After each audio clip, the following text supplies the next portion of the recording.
Can I proceed, Madam Chair? Yes, you may.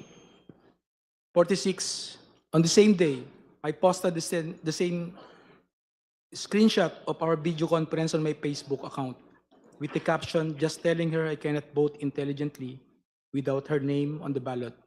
Neither can go out and vote wisely unless the name Inday Sara Duterte Carpio appears as a candidate to presidential race, Pilipinas. A printout of the Facebook post dated September 29, 2021 is here to attach. May I know what's happening to you, Mr. Madriaga? You seem to be crying.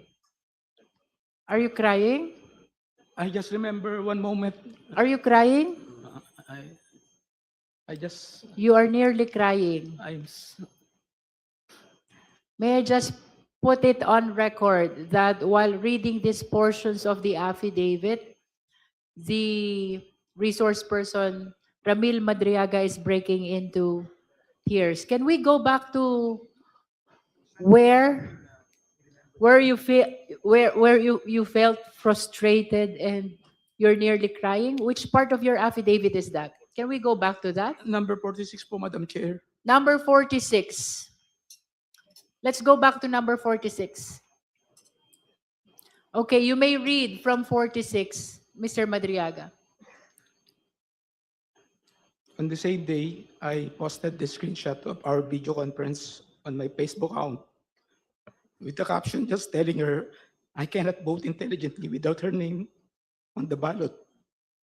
Neither can go out and vote wisely unless the name Inday Sara Duterte Carpio appears as a candidate in the 2022 presidential race.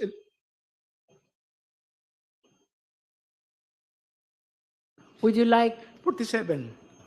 to say something No, about why you are crying on this part of the affidavit? hindi naman, malungkot lang po. Malungkot lang po. Malungkot. Okay, please proceed.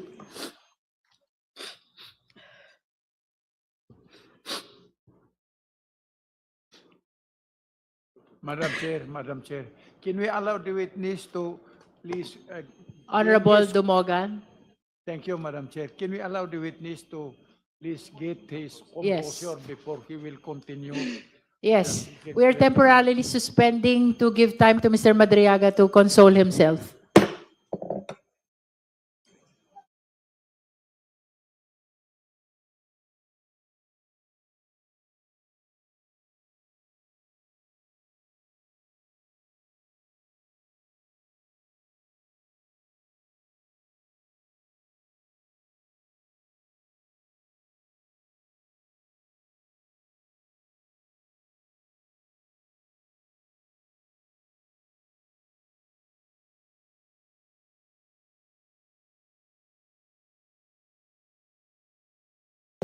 Maybe we can recognize first Attorney Terry Redon, Congressman Terry Redon, if he has other concerns about the affidavit.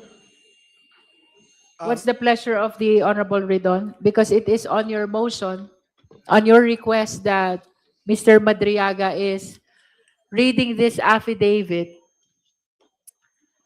that causes him to cry a lot.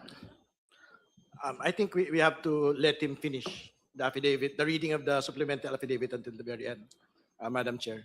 And he should be allowed to proceed as soon as he has composed himself.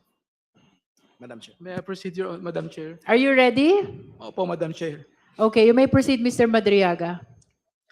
47, nevertheless, Sara proceeded to run as BBM's vice president under the Unity ticket. I continued assisting her campaign for vice president during campaign sorties. I served as advance party to municipalities, cities, provinces where Sara was scheduled to visit and campaign. In several of these campaign sorties, I personally joined Sara together with other members and volunteers of ISIP, which to us now refer to Inday Sara para sa ikalawang Pangulo. Photos of Sara and me in several campaign sorties are here to attach as Annex G to G-3. 48. During one of the activities of ISIP in Bataan, I got to know a group of farmers who were asking for assistance because of land grabbing incidents in their area. I tried assisting them and I discovered that the entity behind the land grabbing in First Bataan Maribeles Holdings Corporation. More than a year later, I informed Sarah about this concern and she told me to bring the group to one of her residences in Metro Manila located at Serendra Bonifacio Global City, Taguig City. I asked the group of farmers to wait outside of Serendra as I went to talk to Sarah. When I mentioned to Sarah the First Bataan Maribeles Holdings Corporation is the one involved in the land grabbing incidents, she told me that she cannot do anything and that she will no longer meet with the group of farmers. Through ISIP, I also came to know Attorney Reynold Monsayak, who likewise provided valuable support to ISIP. In recognition of his efforts, ISIP awarded him a certificate of recognition and appreciation at Nomu Bashu, Thomas Morato, Quezon City. Attorney Monsayak was later appointed as the spokesperson of the Office of the Vice President. A copy of the certificate of recognition and appreciation dated June 29, 2022 is hereto attached as Annex H. Number 51. The certification of recognition and appreciation was handed by Attorney Ryan to Attorney Monsayak at Nomu Bashu, Thomas Morato, Quezon City, where I was also present. A photo of Attorney Ryan handing the certification of recognition and appreciation to Attorney Monsayak is here to attach as Annex I. Election of Sarah as Vice President and OBP confidential funds. Number 52. After the election of Sarah as Vice President, she invited me to attend her inauguration at the San Pedro Square, Davao City on June 19, 2022. A photo of Sarah and me during her inauguration in Davao City is here to attach as Annex J. A photo of an email thanking me for my attendance during her inauguration in Davao City is here to attach as Annex J-1. Number 53. I was then tasked to provide security intelligence work through the formation of Vice Presidential Security and Protection Group. During this time, I introduced and recommended Colonel Dennis Nolasco, one of my best students in the Presidential Security Group,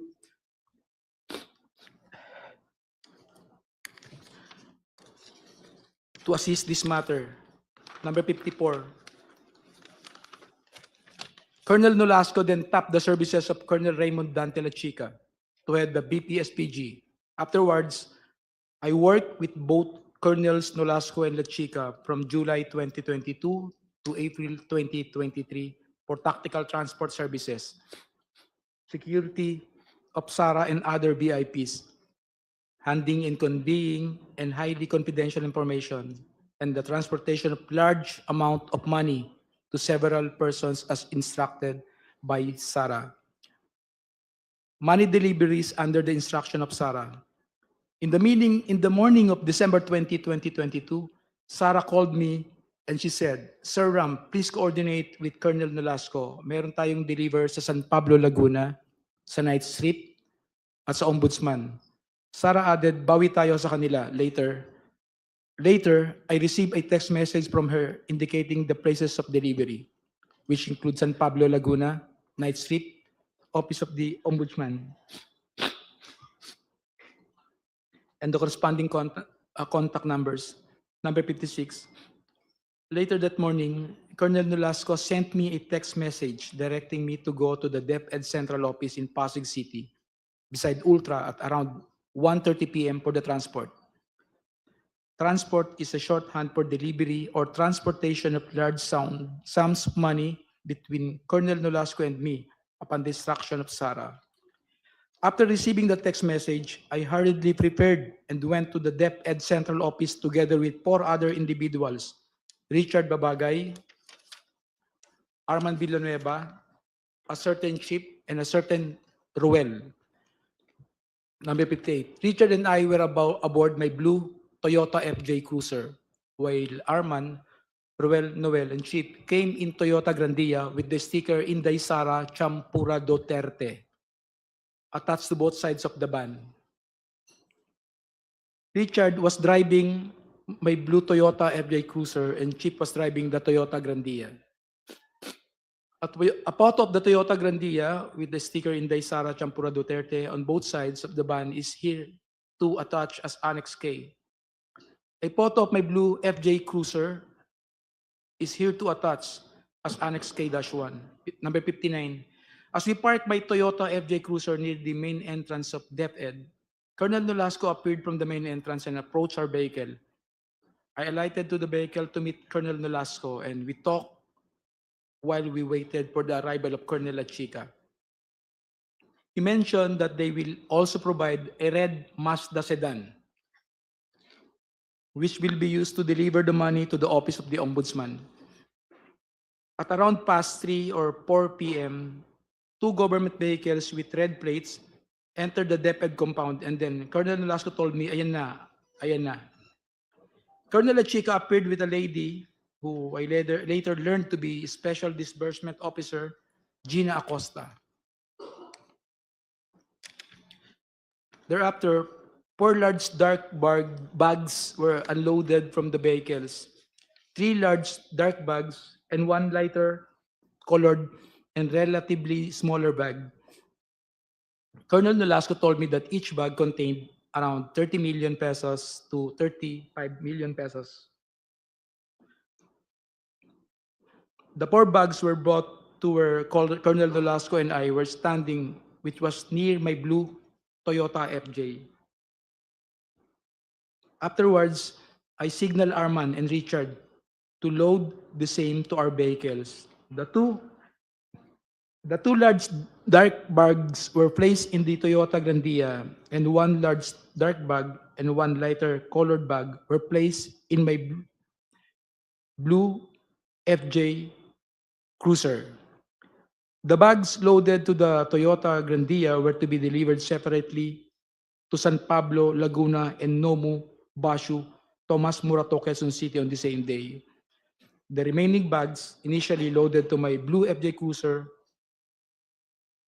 were immediately transferred to the red Mazda sedan prior to our departure from the DepEd compound, and were to be delivered to the Ombudsman parking lot the following day.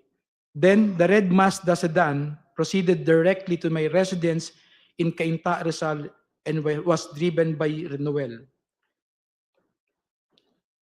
Before leaving DepEd Central Office, Colonel Nolasco told me to get my share from the said bags, and he and Colonel Lachica have already taken theirs.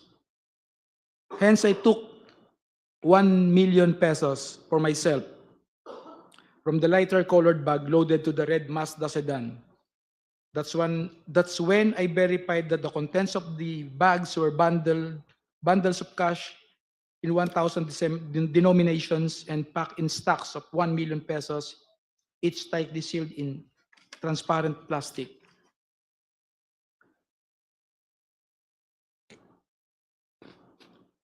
We, Blue Toyota FJ Cruiser and Toyota Grandia, left DepEd Central Office past 5 p.m., heading to San Pablo, Laguna. As we approached Laguna, I called the contact number provided by Sara, informing the designated recipient that we are on our way. However, I was directed to proceed to Cabuyao, Laguna instead. We arrived in Cabuyao, Laguna past 8 p.m. and were then instructed to proceed to an area inside the industrial park to meet individuals who were designated to receive the first bag for a politician in Laguna. As we approached the designated place, I can clearly see from our vantage point an SNR membership shopping establishment. Upon arrival, I immediately saw 3 persons standing in wait beside the dark sports utility vehicle.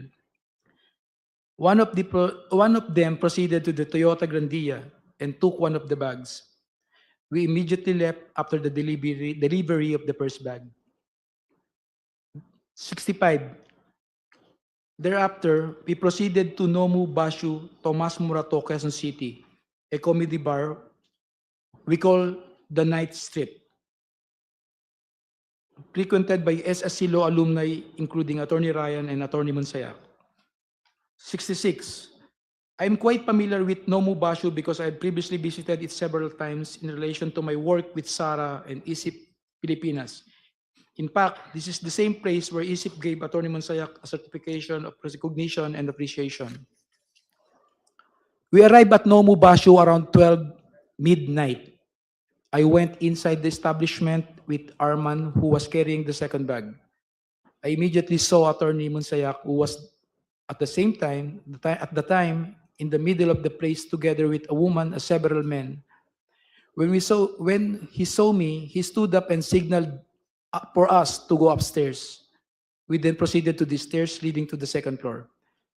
Arman walked ahead of me while I followed him. Before I got to the second floor, I saw a man who came out of the room and received the bag from Arman. After that, we proceeded to exit the premises, and as I was passing near table of Atty. Monsayak, I looked at him and he nodded.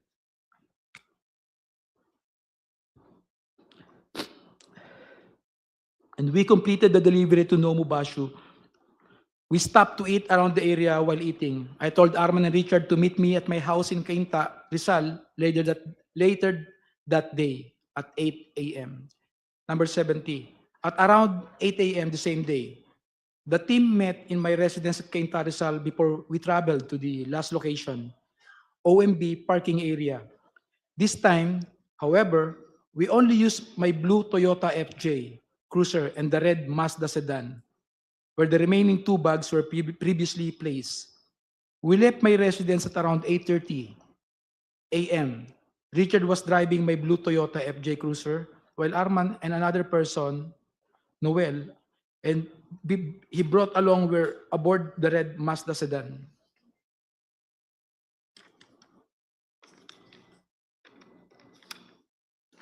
'71.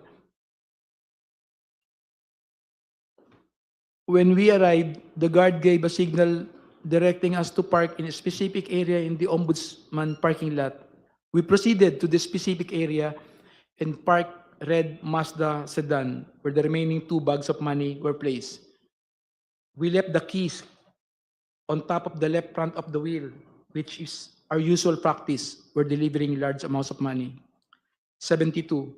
Previously and upon direct instructions of PRD, Sara, I've also delivered money to Ombudsman Samuel Martires or Tony Ryan, which I usually place inside an open trunk of a designated car. Number 73. After completing the last delivery, we left the Ombudsman compound aboard my blue Toyota FJ Cruiser. A few years later, I read from several media reports that 125 million OBP confidential funds in 2022 were reportedly utilized in just 11 days. This is wrong because I personally disposed the money in less than 24 hours. Sara attempt to visit me at Annex 2 BJMP Camp Bagong Diwa.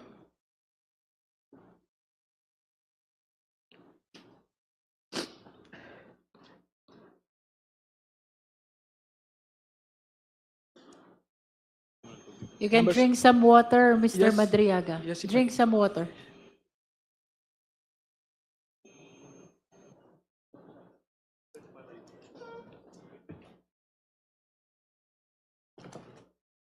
Thank you po, sir.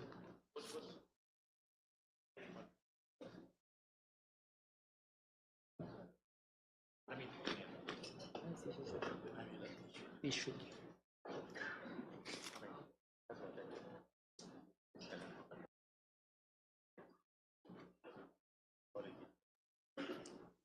May I proceed, Madam Chair po? Feel free to start whenever you want.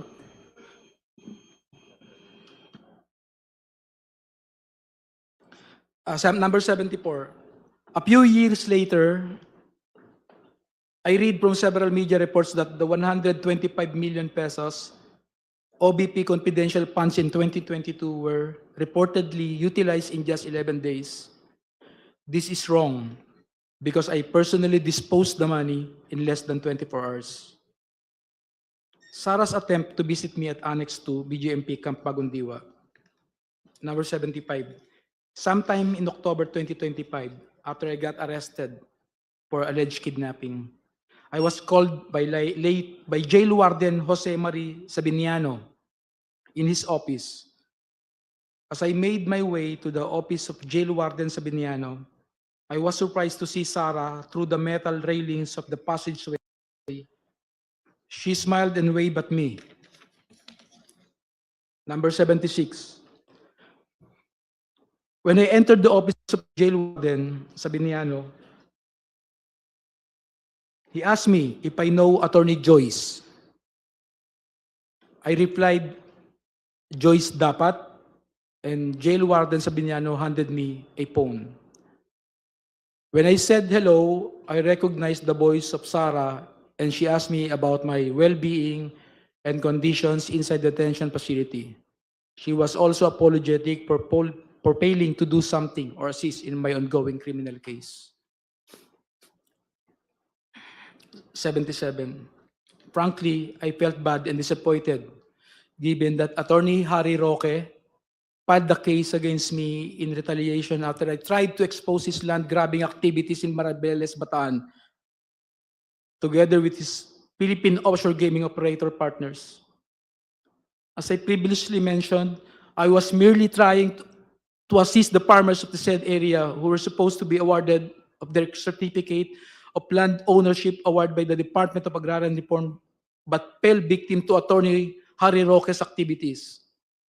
Attorney Roque and his POGO partners wanted to convert the said place into a POGO hub after he facilitated the transfer of at least 60 land titles to First Bataan Maribeles holding corporations. In fact, Danny Corral, President and Chief Executive Officer of First Bataan Maribeles Holding Corporations, is also an incorporator of Lucky South 1999 Outsourcing Incorporated and Lucky South 1999 Corporation, which were involved in POGO operations in Pampanga. Number 80, more importantly, I felt betrayed that despite all my efforts to support Sarah, to the extent of even committing high-risk acts for her and her family, she did not lift a finger to stop Harry Roque, who is her known ally and supporter, from filing the unfounded kidnapping case against me. In witness hereof, I have here and to set my hand this April 2026, April 11, 2026 in Taguig City, Apayat, signed Ramil Madriaga. That would be all your, Madam Chair. Thank you, Mr. Madriaga. Are you okay? Yes, Madam Chair, I'm okay. You think you are in the best position now to give your testimony? Yes? Yes, Madam Chair. You want a house doctor to check on you first before we continue? No, okay You're lang po. okay? I'm okay, Madam Chair. Okay. Thank you. Are you ready for clarificatory questions on your affidavit? Yes, Madam Chair. All right. Thank you. Now we recognize again the Honorable Terry Ridon. Madam Chair, The Honorable Abante, is that a point of order? no, it's just, With the indulgence of Congressman Yes, Ridon, you may please. proceed. may I just be allowed to also ask after Congressman Riton some questions? As After I have Congressman mentioned Ridon. that in my manifestation. Thank Yes. you, Mr. Chair. Let's hear first the clarificatory questions from Congressman Ridon. Balitang may pagagamitan. Skip the scroll and stream. At every 36 news stream kasama si Justin. Di sa neto makibalita makialam matuto at magdesisyon. Tama matudesisyon ang tama Mga karehiyon, narinig po natin ang pahayag ni Ramil Madriaga kaugnay ho nitong siya yung self-confessed bagman ni Vice President Sara Duterte. Ongoing ho ngayon itong impeachment o yung pagdinig ng Kamara ng Committee on Justice dito ho sa mga impeachment complaints laban ho sa pangalawang Pangulo ng Republika ng Pilipinas. na tama. Kabilang ho dun sa mga highlight na nabanggit, ito, katatapos lamang din, ay of course, yung mga ilang involvement ni Madriaga dito dun sa sinasabing umano'y pagde-deliver ng mga pera. Yung sinasabing transport, o yung paghahatid ng cash bundles at yung kanyang mga iba pang aktibidad. Nabanggit din ho dito yung pangalan ni Attorney Harry Roque. Ito partikular sa rehiyon natin sa Central Luzon. Nabanggit dito yung pangalan ni Attorney Harry Roque, isang malapit na aliado ho ng pamilya Duterte na ngayon ho ay nagtatago at nandyan sa ibayong dagat. Ayon ho kay Madriaga ay nasangkot itong si Attorney Harry Roque dito ho sa land grabbing sa Bataan. Yun ho yung sinasabi niya dito sa kanyang katatapos lamang na pagbabasa nung kanyang sinumpaang salaysay. 36 News Stream kasama si Justin. Dagdag pa ni Madriaga, plano raw gawin Pogo Hub yung lupa na subject dun sa usapin at kasama yung Lucky South 99. Ito po yung operator naman ng malaking Pogo Hub dito ho sa bayan ng Porac, Pampanga.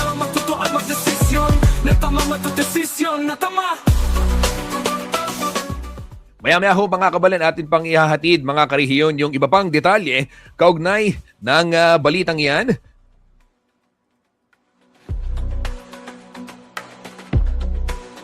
Ito, marami rin nagkokomento. Sige, for the meantime, iwan muna natin, pakinggan muna natin itong usapin o yung pagbibigay sagot pa at karagdagang katanungan ni Representative Terry Ridon ng Bicol Saro Party List dito po kay Ramil Madriaga. Ito pong self-confessed bagman ng pangalawang Pangulo ng Republika ng Pilipinas, Vice President Sara Duterte.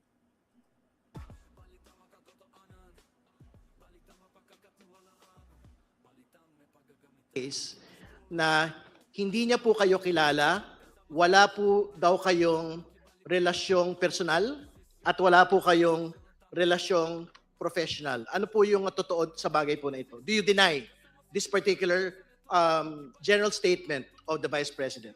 Hindi po totoo yun, Madam Chair.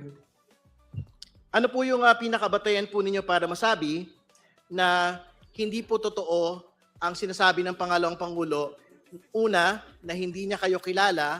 Pangalawa, na wala po kayong professional or personal relationship. Una po, Madam Chair, marami pong makakapagpapatunay na mga opisyal sa gobyerno tsaka mga kasama namin sa isip na mayroon kaming mga naging pagpupulong.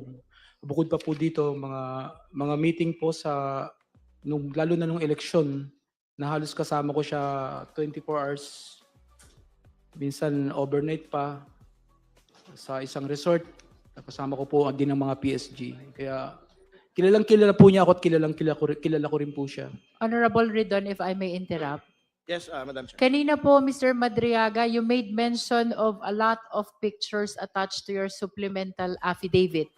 Meron ho ba itong kaugnayan dun sa pinupunto nyo na kayo'y personal na kilala ng Vice Presidente? Kasama si Justin, di sa Opo, Madam neto Chair. makibalita, makialam, matuto at magdesisyon. Tama, magdesisyon ang tama, Skip the scroll and stream at every 36 News Stream. Kasama si Justin, di sa neto makibalita, makialam, matuto at magdesisyon. Akin munang puputulin itong streaming natin dito ho sa pagdinig ng kamera upang bigyang daan itong isang importante pa para sa ating mga kababayan. Ito hong press briefing naman ng Palasyo ng Malacanang. Kaugnay ho dito sa sitwasyon naman na dito sa yung krisis sa langis, di ba? So kabilang ho sa mga humarap kani-kanina lamang ito hong mga kalihim ng Department of Energy, DOTR, LTFRB, Land Bank at Finance Department upang magbigay update kaugnay nitong nangyaring kanina nagkaroon na ng rollback, di ba? At kahapon inanunsyo ni Pangulong Bongbong Marcos yung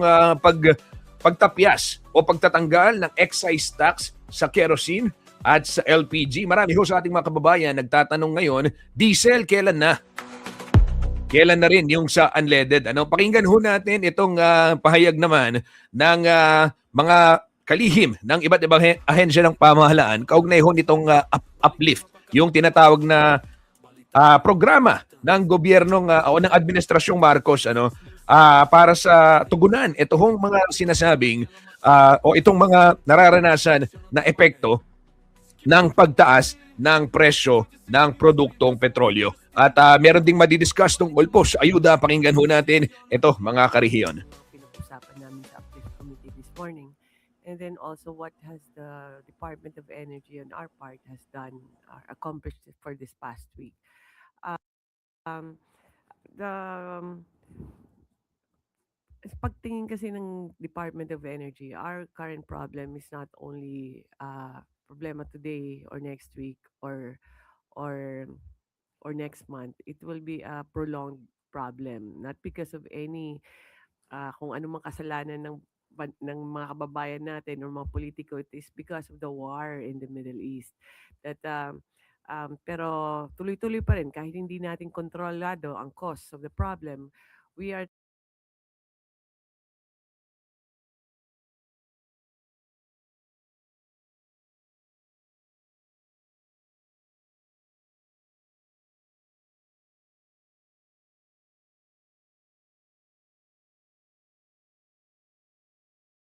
mga other na gagawin pa ang ating gobyerno na most likely will be announced po ng ating Pangulo. Question na lang po sa transport sector din. Sabi po tomorrow nga ilo-launch na rin yung service contracting program, but nagkaroon po ng issue before with the Duterte administration na may hindi pong nabayaran under that Libreng Sakay service contracting program, around 32 million according to the Mega Manila Consortium Corporation. Siguro po this time around, ano pong plano ng Marcos administration para hindi maulit yung nangyaring kaguluhan sa pagbabayad po before? Tama po. At nung pina-check po natin kung ano bang rason kung bakit may mga bayarin na dapat gawin ng LTFRB, ang isa pong malaking rason diyan ay dahil ang monitoring at that time is being done manually. Again, yan yung iniiwasan natin. If you do a manual monitoring, that is prone to leakage, that is prone to corruption. Hindi ko sinasabi na may corruption na po ngayon. Pero the verification and validation becomes very difficult po. So ngayon po ang ginawa natin sa programa natin, it's more of a GPS naman. That's why we're requiring our PUVs enrolled in our net service contracting program na magkaroon ng GPS para po wala na pong human intervention pagdating sa ruta ng kanilang tinagbo. At matitiyak natin na yung babayarin natin na ruta, yun yung tama at wasto. Again, there are some instances na meron tayong, we were going to allow them to have a manual monitoring sa mga sinasabi natin erratic yung signal ng ating GPS. Ganun pa man, mas mapapadali at we can focus on the monitoring of this mas maliit na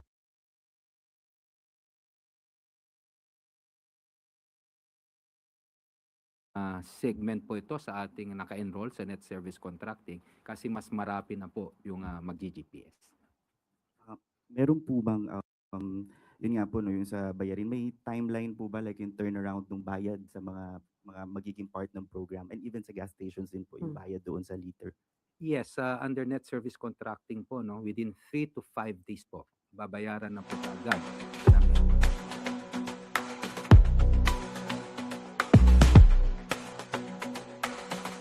alam niyo na kung magkano yung rollback today. There is a rollback for diesel at 20.89 pesos. Diesel for 4 pesos and 43 centavos. Kerosene, gasoline pala. Ano ba sabi ko?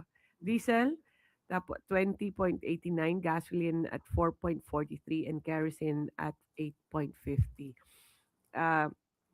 Naepekto din yung pag-announce ng presidente on the excise tax, but we still need to make the computations kasi kahapon lang in-announce, and then DOF or BIR needs to draft the guidelines on how to implement, kung kailan ba siya mararamdaman ng tao. And I think nahanapan nila ng solusyon para immediate yung impact nito sa bawat bahay, no? Kasi ang LPG household use talaga yung pinakamataas.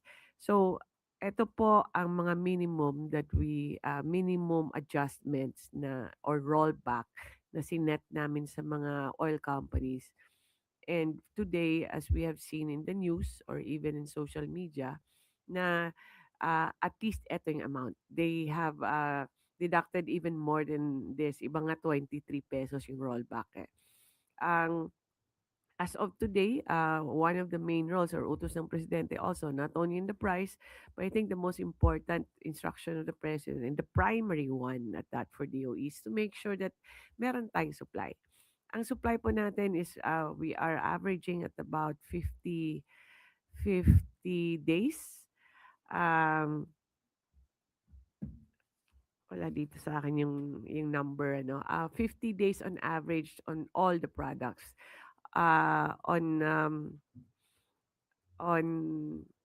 kerosene, meron ka, mali. The current gas level is about 50, 57. The current in country for, I'm sorry. All right, okay, I got it. For LPG is 36. For kerosene is 105 days. Then diesel is 49 days. And then gasoline is 54 days. The lowest right now is at 36 days of LPG. But yesterday we confirmed an order together with PNOC and our oil companies na nangangailangan. And we have made an order, additional order yesterday morning, and I think we will reach about 50 days by today also on average. So maganda pa naman yung supply level natin, but that will depend also on what will happen with the Strait of Hormuz, anong availability ng oil sa ibang country. So, pero maganda pong number na to kasi binibigyan tayo ng 50 days to make the replenishment. Hindi po mauubos 'to pagka after 50 days. Ang ibig sabihin nito, makakahanap tayo habang kinukonsumo na natin within the 50 days. So, eto po yung status ngayon ng energy, ng fuel supply natin. And other than that, the DOE is continuing to work on some long-term solutions like fast tracking solar rooftop solar, net metering, dinadagdagan natin yung mga renewable natin. Bakit kasi kailangan to? Kasi para hindi na tayo less and less dependent to diesel, we are less vulnerable to the Middle East war. So, kailangan po talaga bawasan natin yung konsumo natin, whether in the programs of the government, but also in our day-to-day activities like ating mga opisina, ating mga bahay, kung pwede nating mabawasan sana ang konsumo sa electricity tsaka sa fuel. So, that's it for me. Well, for the 10 peso discount, if you for the 10 peso discount today, I'll start with my part, no, and then Secretary Lopez can continue. There's a 10 peso discount for every jeepney today, starting today, for diesel consumption. Which gas stations will be participating as a pilot or phase one, because this is a new program. This is on top of the other programs of government. We are targeting 52 gas stations in NCR, in Metro Manila. And 52 yan kasi yun yung nakalista na may mga permit sa amin. And so far, there are 33 na na-enroll na. The other 19 stations, ongoing yung enrollment. So within the day, makukumpleto na yung 19. O kung meron man kayong mapuntahan na gas station na hindi nag-o-offer, dahil ayaw nilang sumama sa discounting. So this is 52 gas stations in Metro Manila. All the registered and legally operating, kasama sila kahit anumang brand yan. Basta gusto na sumama, included po sila. Makikita rin yan ng mga kababayan natin or mga jeepney drivers. May signage din yan kung pwede silang mag-avail ng 10 pesos. There's no other requirement other than kailangan jeepney yung dala mo. Banoy, go ahead. Magandang tanghali po sa inyong lahat. Kanina nga po, no, nagkaroon tayo ng pangatlong uplift meeting at talagang pinapaalala sa atin ng ating Pangulo na kailangan na magtulungan kami, mga iba't ibang ahensya ng ating pamahalaan. So ito nga po, kasama ang DOE, ang DICT, Land Bank at DOTR at saka LTFRB, nagsimula na po ngayong araw yung sinasabi natin na 10 pesos per liter discount.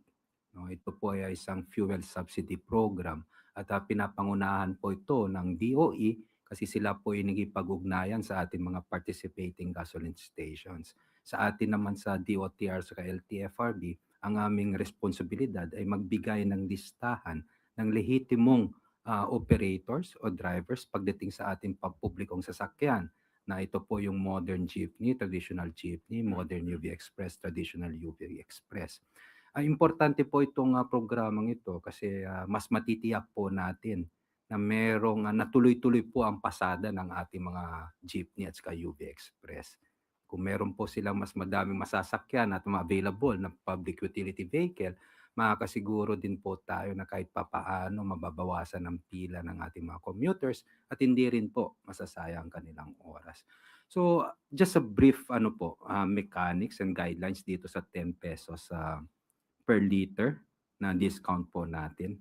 Ang kasama po dito, ang kalahok po dito, since this is only for diesel po, no, na subsidiya, una po sa LTFRB po, yung sinasabi nating legitimate operators and drivers po na pampublikong jeepney, modern and traditional. Kasama din po ang UV Express, modern and traditional. Ang gagawin po ng LTFRB, they're going to submit a white list po. Ibig sabihin, listahan po ng mga lehitimong operators sa land bank. Ngayon po, meron po tayong sinasabing participating gasoline stations. Meron po silang listahan din po ng mga sinasabi ng legitimate operators. Ito pong 10 pesos na discount kada litro, meron po itong cap, maximum cap per week po. Ito po ay 150 liters. So in other words, makakaasa po ang ating mga pampublikong sasakyan, itong jeepney at saka UV Express, ng maximum of 1,500 pesos po per week. Ngayon, kapag hindi po natin naubos yung 1,500 pesos, yan ba ay magke-carry over sa susunod na linggo? Hindi ho. Hindi po. So, kailangan na maubos that week, yung 5 days po na sinasabi natin yung 1,500 pesos or 150 liters po, no, na kada linggo. Sino ba makasama dito?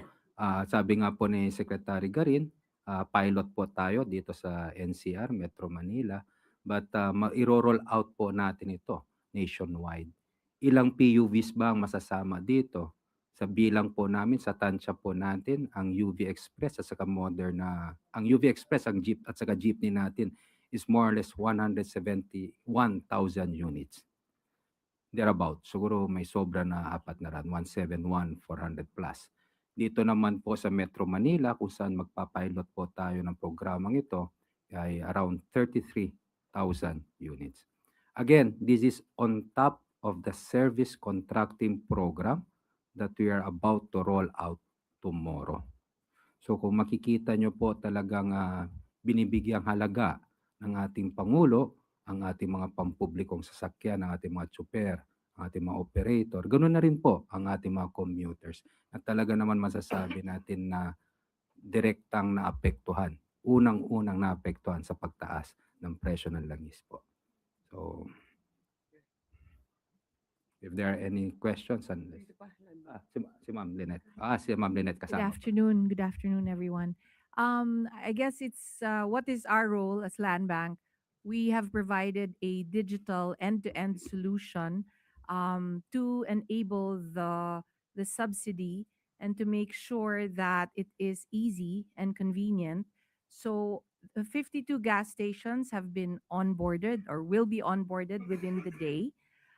We have the list of who is qualified as far as PUVs and UVs are concerned. You will enable the subsidy through our mobile banking app. The mobile banking app will then you put in the station code, you put in the plate number of the vehicle, and the subsidy will then be applied.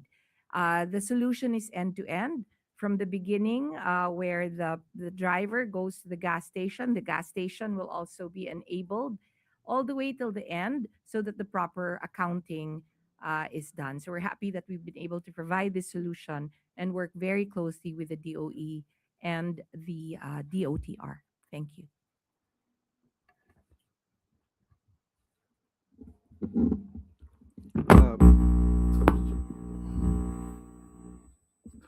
Siguro po, dagdagan ko lang ng konti, no? I mean, we have to look at this really totality ng tulong ng gobyerno sa transport sector, no? Baka sabihin, 10 piso lang bawat litro to. Pero kung pagsuma total mo lahat yan, no, it will be more than that. You have the service contracting, you have the 10 pesos per liter, which we launched today. Meron pa tayong tupad na i-launch din po yun. Tapos meron pa tayo yung additional AX at saka yung ating fuel subsidy program na tuloy-tuloy po ang programa. No? So all this put together, na-address na po yung ating mga problema ng ating transportasyon. No? Maybe siguro hindi lang natin alam gaano katagal to aabutin, but the program is already in place, and then as we go along, we solve the problems one at a time. Ito po, itong 10 pesos per liter will start off today in Marcos Highway.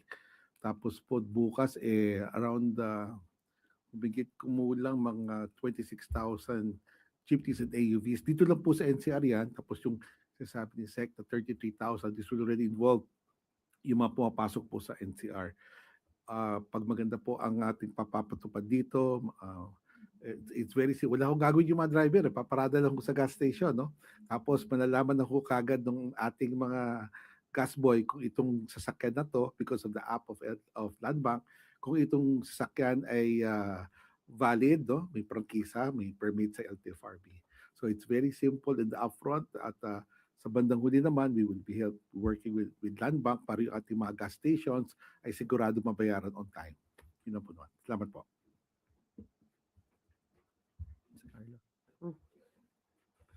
Good morning, everyone. So, with regards to the pronouncement ng ating Pangulo tungkol sa excise tax, kasunod nga po ng masuring review po ng DBCC, ang DBCC po is taking a balanced and fiscally responsible approach to address yung ating pong kinakaharap. Now, ang inaprubahan nga po ng ating Pangulo ay ang pagsuspindi po sa excise ng LPG at kerosene. Ngayon po, ang pagsuspindi po sa LPG at kerosene ng excise tax, ito po ay direktang tulong sa ating mga Pilipino at sa ating mga maliliit na negosyo tulad po ng karinderya. At sa estimate nga po, ang savings po for LPG will be around 36.96 pesos per 11 kilogram cylinder, at for kerosene is around 5.6 pesos per liter. Now, ang tulong na po na ito ay nakatuon po sa pinakamahihirap. Based po sa datos ng Family Income Expenditure Survey noong 2023, ito po ay isang survey done by the PSA. Around 50% of the consumption of kerosene is coming from the bottom 30th. Ito po yung pinaka-mahihirap. Now, with regards to LPG, using the same survey, FIES, around 56% of the consumption of LPG ay dun po sa bottom 70th. So talagang direktang tulong po ito sa mga nangangailangan na pagsuspindi po ng LPG at kerosene. Now, with regards to diesel and gasoline, ang DBCC po will continue to monitor the situation, and actually there's a monthly review of the policy. But for now, nonetheless, with coordination from DOE and the Department of Transportation, nirekomenda rin po ng DBCC ang pagbigay po ng targeted subsidies through the 10 peso fuel discount. Marami pong salamat. Para po sa unang katanungan, Chloe Yufana, Business World.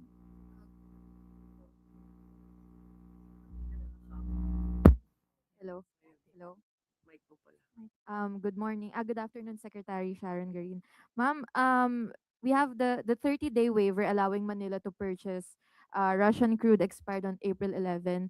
Are we actively negotiating with Washington to renew the waiver? And kumusta na po yung negotiations? Ano pong contingency measures should the negotiations fail? Thank you. We have communicated with the Department of Foreign Affairs for another window or extension of the lifting ng embargo. So they have communicated this with our ambassador in the US. We're awaiting for their response, pero we're very positive on getting this other window. If it doesn't come through, we have other options also. Hindi lang naman kasi Russia ang nagpo-produce. Ang South America meron din. Sa, diba, Colombia, Argentina, halos lahat sila niyan sa South America meron. Even Canada, US. They are different types of crude oil, pero ang refined products nila mga gamit pa rin natin. Even in near countries like Brunei, India, marami pa rin naman tayong other options. We wanted to open the Russian window because we want more options. Diversification kailangan para hindi tayo dependent sa isang country lang. Okay, timeline, ma'am. Kailan po kayo tayo makakarinig ng answer from the US regarding dun sa waiver? And meron pa po ba tayong mga hinihintay na deliveries from Russia?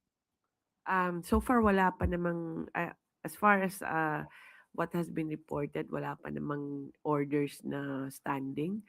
But kasi ang oil companies, they send us a report every week at wala kaming nakita doon na order for Russia.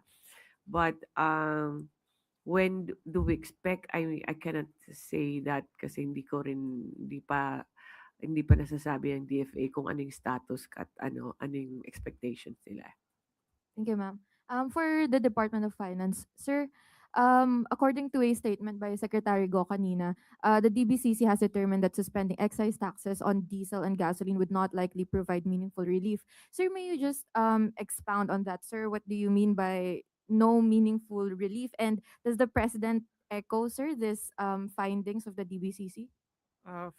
For that one, if you take a look at the excise on diesel, it's only 6 pesos per liter.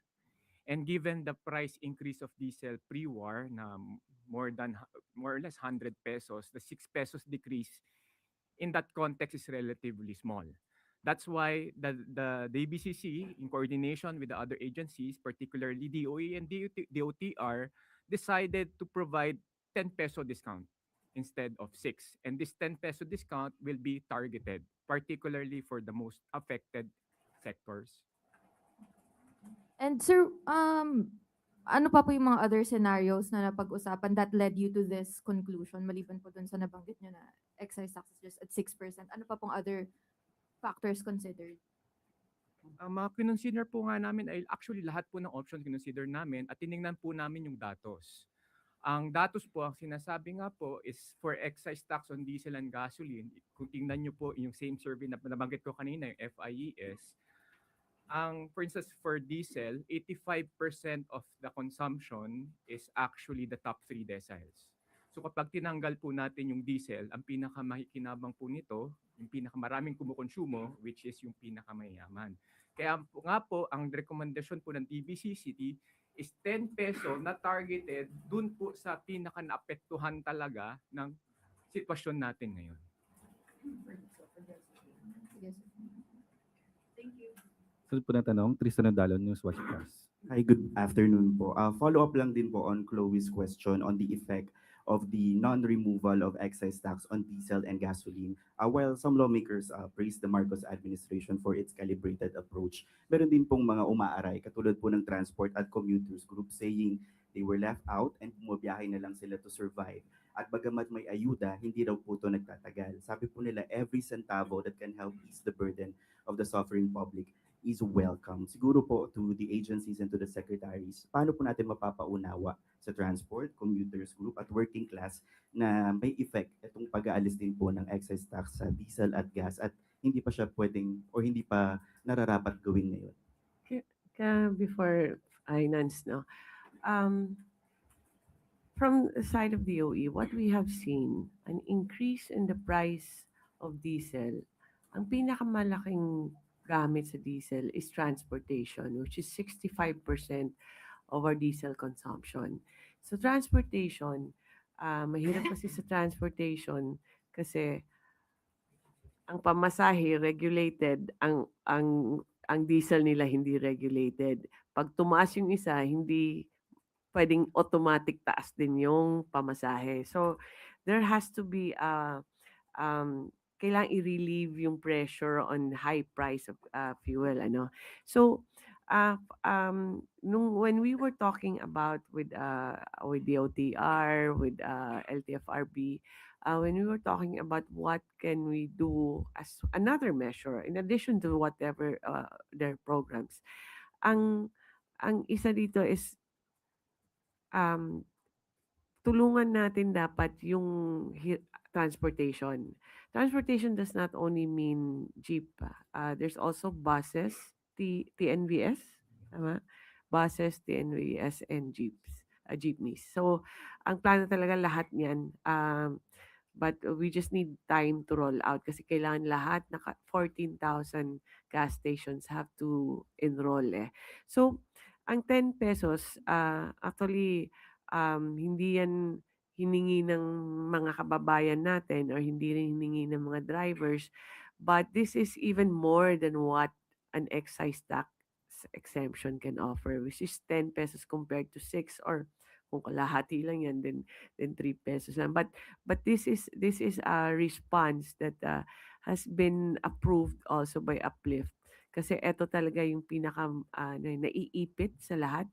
Yun yung transport, yung mga drivers natin. Kasi drive sila, hindi sila makasingil ng mas mahal, pero mas mahal na yung binabayaran nila sa fuel. So this is one intervention I think na ang sinasabi namin sa Uplift, which is targeted on the most vulnerable sector, which is transportation. Pero I don't think there's a talk na nawala na yung possible excise. Eto nauna lang to kasi mas na-assess na namin to last week pa eh. So ang impact nito is ang implementation nito mas nauna because we did the study already before. Tulad nga po ng nasabi po ng ating Secretary sa Energy, there will be a monthly review naman po nitong policy. So monthly, titingnan po ng DBCC kung kailangan po bang baguhin o maintain lang yung ating policy recommendation. Now, aside naman po sa 10 peso discount, meron pa pong mga other na gagawin pa ang ating gobyerno na most likely will be announced po ng ating Pangulo. Question na lang po sa transport sector din. Sabi po tomorrow nga ilo-launch na rin yung service contracting program, but nagkaroon po ng issue before with the Duterte administration na may hindi pong nabayaran under that Libreng Sakay service contracting program, around 32 million according to the Mega Manila Consortium Corporation. Siguro po this time around, ano pong plano ng Marcos administration para hindi maulit yung nangyaring kaguluhan sa pagbabayad po before? Tama po. At nung pina-check po natin kung ano bang rason kung bakit may mga bayarin na dapat gawin ng LTFRB, ang isa pong malaking rason dyan ay dahil ang monitoring at that time is being done manually. Again, yan yung iniiwasan natin. If you do a manual monitoring, that is prone to leakage, that is prone to corruption. Hindi ko sinasabi na may corruption na po ngayon. Pero the verification and validation becomes very difficult po. So ngayon po ang ginawa natin sa programa natin, it's more of a GPS naman. That's why we're requiring our PUVs enrolled in our net service contracting program na magkaroon ng GPS para po wala na pong human intervention pagdating sa ruta ng kanilang tinagbo. At matitiyak natin na yung babayarin natin na ruta, yun yung tama at wasto. Again, there are some instances na meron tayong, we were going to allow them to have a manual monitoring sa mga sinasabi natin erratic yung signal ng ating GPS. Ganun pa man, mas mapapadali at we can focus on the monitoring of this. Mas maliit na segment po ito sa ating naka-enroll sa net service contracting kasi mas marami na po yung mag-GPS. Meron po bang, yun nga po, no, yung sa bayarin, may timeline po ba like yung turnaround ng bayad sa mga magiging part ng program and even sa gas stations din po yung bayad doon sa liter? Yes, under net service contracting po, no, within 3 to 5 days po, babayaran na po kaagad ng LTFRB. Ito po yung we're trying to make the most of this kasi po ang importante dito, hindi lang ho yung programa, yung urgency at saka yung pagkuha nila ng pera. No, kailangan mabayaran sila kaagad. Kasi po it defeats the program, it defeats the purpose. Kumpara if it will take some time for them to receive the money. So 3 to 5 days ho, babayaran sila ng LTFRB. Yung sa 10 pesos, mangyayari kasi niyan, punta si driver sa gas station, tapos may bawas na 10 pesos yung babayaran niya. And then, magre-register yan sa app ng Land Bank. So once hopefully we can do this every week. Ang plano is weekly kasi may iba ding gas stations na hindi naman kaya monthly na bayaran sila, no?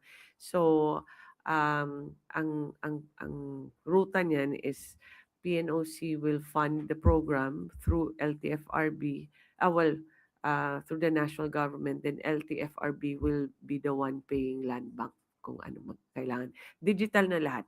Kaya ang rollout niya medyo it will take time kasi kailangan mga gas stations may connectivity, may internet sila eh. So yun pa yung ini-check namin kung paano siya, anong mangyayari kung walang wifi or walang internet sa ibang gas stations all over the country na. Thank you. Bibigyan din ko lang po din yung sinabi ni Secretary Garin po, no? So dito sa 10 pesos po natin na fuel subsidy, ang babayaran po natin is the gasoline stations. Again, yung ating mga drivers and operators, pag nagpakarga po sila ng crude o diesel, automatic reduction na po yan.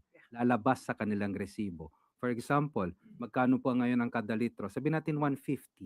Kapag magpapakarga sila ng crudo ngayon sa participating gasoline stations, 140 na lang po ang lalabas sa kanilang resibo. Wala pong wala po masyadong complications pagdating sa atin sa ating mga drivers and operators. The payment would be Land Bank to the participating gasoline stations. Sunod na tanong, Katrina Domingo, ABS-CBN. Good afternoon po. For the Department of Finance or the Department of Energy, magkano po yung expected losses ng gobyerno dahil po doon sa suspension ng excise tax, first on LPG, second on kerosene, and magkano rin po yung projected losses sa gobyerno if the DBCC would eventually consider suspending the excise tax on diesel and gasoline? For LPG and kerosene, if you take a look at the law, it's a maximum of 3 months muna. So let's talk about 3 months. In assuming $100 price per barrel on average. So for full suspension of LPG and kerosene, the losses will be around 4.1 billion pesos for 3 months. Now, if you decide to include a suspension of diesel and gasoline and LPG and kerosene on top, it will be around 43.6 billion pesos losses in 3 months. Sir, 43.6. Sir, I'm sorry, medyo complicated. Can we not lump sum yung apat na kinds? Meron po ba kayong specific breakdown? Because it's possible that the TBCC would recommend only the suspension of one petroleum product and not all four. For now, the LPG and kerosene kinumbine namin kasi yun naman yung recommendation at yun aprubahan. For diesel and gasoline, we can just provide you in a later, after this meeting. Ano-ano pong programa yung mawawala ng pondo because of the expected 4.1 billion reduction, assuming that we will maximize its implementation by the maximum allowable time period of 3 months? Wala pa naman po na pag-uusapan kung ano yung mawawalan ng pondo at we will defer po sa DBM kung ano po yung magiging priorities if ever mayroon po talagang losses na 4.1 billion pesos. Sir, yesterday the president mentioned that he expects to get windfall profit from the increased oil products because of the VAT as well. Kaya po daw medyo reluctant yung gobyerno na tanggalin yung VAT. How much po yung projected na windfall profit from VAT? Hindi po siya windfall profit. It's additional VAT collection because of higher fuel prices. So if we're talking about, again, $100 price per barrel average, and for 3 months, and assuming there's already a suspension on LPG and kerosene, around 13 billion for 3 months. Sir, sorry, 13 billion for For 3 3 months months. yung dagdag na Additional VAT kikitain. collection. Okay, sir, is that not enough to offset the losses that the government will incur for the DBCC to consider recommending the suspension of diesel and gasoline? Again, if you consider full suspension of diesel and gasoline, if you include it, again, the total losses will be 43.6 billion. And your additional VAT collection will be around 13 to 14 billion, and hence there's a net negative Yes. revenue loss of around 30 billion in Yes, 3 sir. months. Sir, 30 billion, but but basically some people are saying, business groups are saying that the DSWD can actually afford to spend 30 billion on ayuda programs. Why not spend 30 billion more for a program that would cover all bases, all classes across the board and not just a segment of the population? Tulad nga po ng sinabi namin, ang direction po ngayon is targeted subsidies. So gusto po namin unahin munang tulungan yung mga nangangailangan po talaga. At tulad nga po ng sinabi ko kanina, for example nga po yung diesel based sa FIES data, 85% of the consumption of diesel is coming from the 3 richest decile. So yun po, targeted subsidies po ang ating ginagawa. Sir, let me just challenge that point a bit. Ma'am, would you want to answer? Sorry. I just wanted Yes, to please. add, bakit siya, I think this was discussed kasi earlier, why is there a focus on the most vulnerable? Kasi di ba, compare mo yung isang tao na kumikita ng 1,000 tsaka 100,000. Now, 1,000 and 100,000. The difference between the two, when you increase the price of fuel, ang sa 100,000, siguro mababawasan as a percentage, maliit lang at walang malaking impact sa day-to-day niya. Siguro baka bawasan niya yung biyahe niya para hindi masyadong magastos sa diesel, But on the other hand, a family that earns 1,000, just as an example, kung mag-increase ka ng fuel from 60 pesos to 150 pesos, babawasan talaga, hindi lang yung biyahe, pagkain, yung kailangan ng pamilya nila na day-to-day, sa mga anak nila, even for their health. So, that's why if the impact of the Middle East war, which was not caused by our country, is the increase in the price of fuel.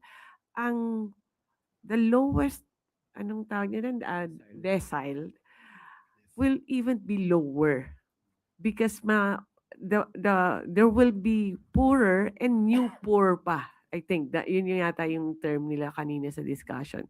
So madadagdagan pa yung mga nasa lowest decile natin. Yun yung logic din. It's to protect the lower income countries from becoming lower pa income and also not increase the number of low income countries. So because at the grander scale of things, ang growth ng economy natin will be more affected kung mas marami po ang poverty level mo.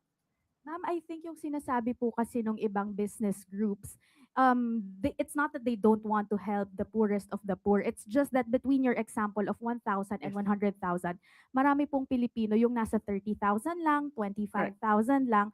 How does the government respond to criticisms from business groups that the middle class, yung hindi po ganun kayaman, na malaki yung nakakalta sa tax nila and yet they are not qualified for any form of ayuda from the government? Yes, it's a correct concern because marami akong kaibigan din na nagsasabi dyan na they all pay their taxes and they're also affected.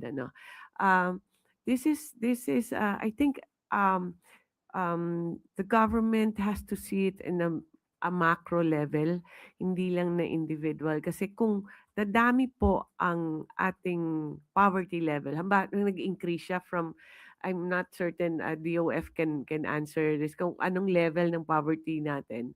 If it increases, it won't only affect those that have become sa poverty level natin. It will affect the whole country kasi, yung growth ng whole country. So, if you don't cater first to those na mas nangangailangan, I think that disadvantage of that will be felt by everyone, whether you are a middle class or upper or lower, no? So, on the economic, I'm not dev. I'm just trying to explain this on a more understandable na na para hindi po ma-affect yung buong ekonomiya ng buong Pilipinas.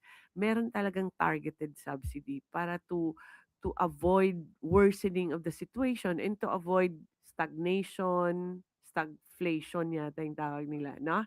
So, baka mas marami pang problema makokos pag hindi mo muna iayusin yung most affected area. Just to answer your question, so ang mandato po ng DOF ay magkolekta po ng revenues para meron po tayong magastos at mabigay na programa. Yun po ang pinakamandato ng DOF. Ngayon, ang sinasabi po natin, kuwari, tanggalin po natin yung excise, kuwari sa diesel.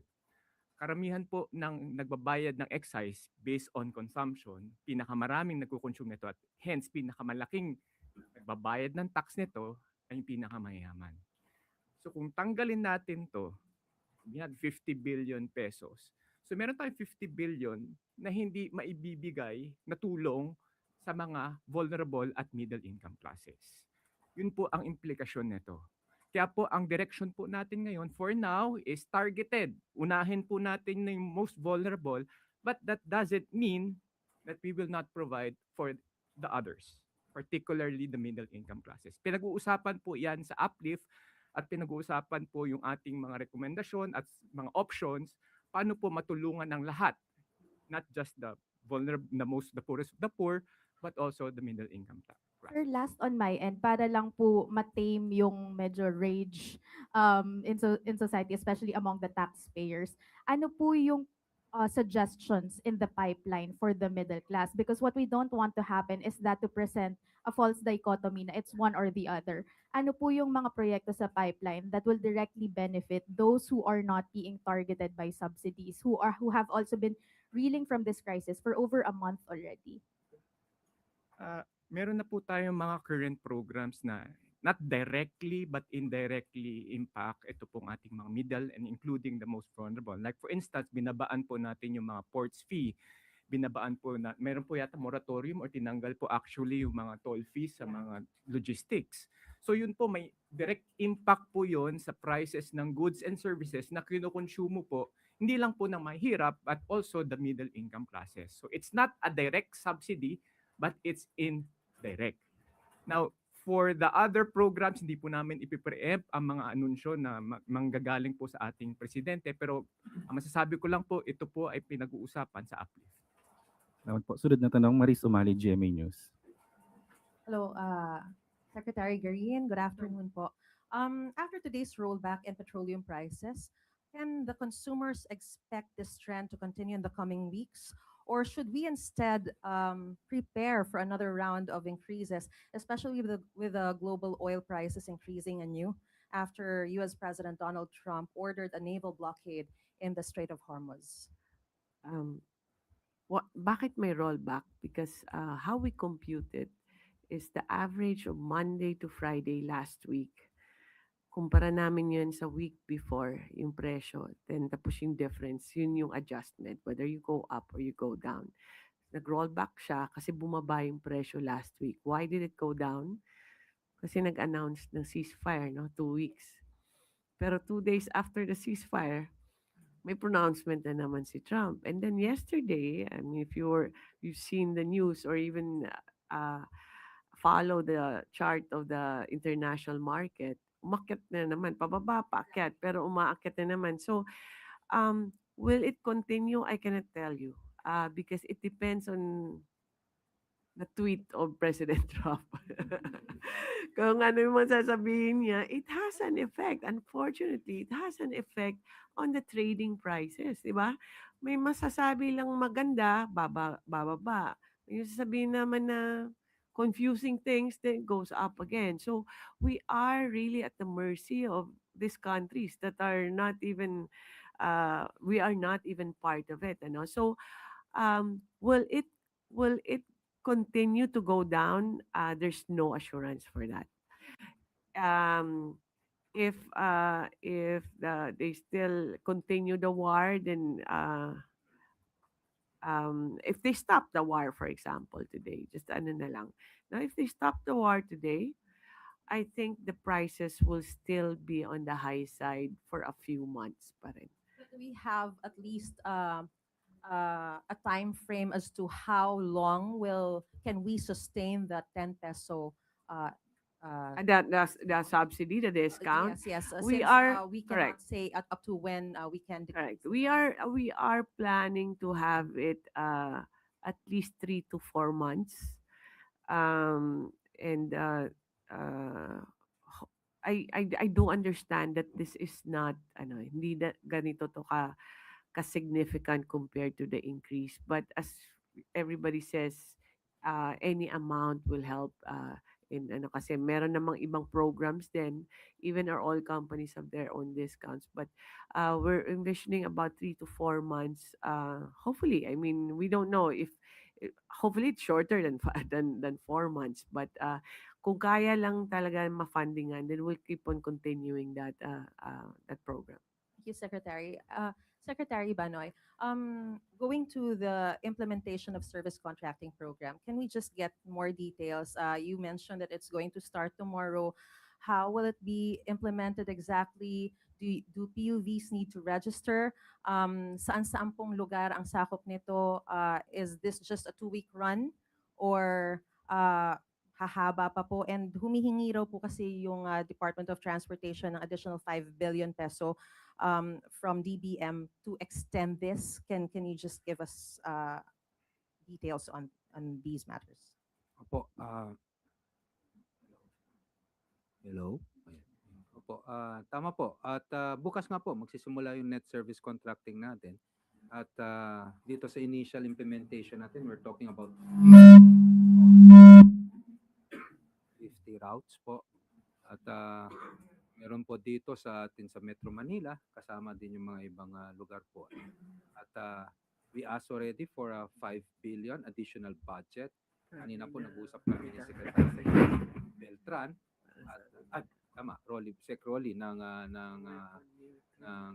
DBM para tingnan po namin kung saan namin makukuha yung ating net service contracting additional funding. As to the mechanics po, ibibigay ko kay Chairman Vigor po, no, kung paano po implementation. Pero tama po kayo, may onboarding na gagawin ng ating mga qualified PUVs, and within 24 hours dapat po na ma-onboard na sila so they can join and start the program po. Yung ating gagawin, online rin po to, no? We're take advantage of technology. Online mo sila, bubuksan nila yung portal ng LTFRB. Lalabas na po doon yung service contracting, click lang na yun. Parang registration form, one pager lang po yun. Sasagad, ilalagay yung pangalan po nila, yung case number nila, at anong klaseng sasakyan meron sila.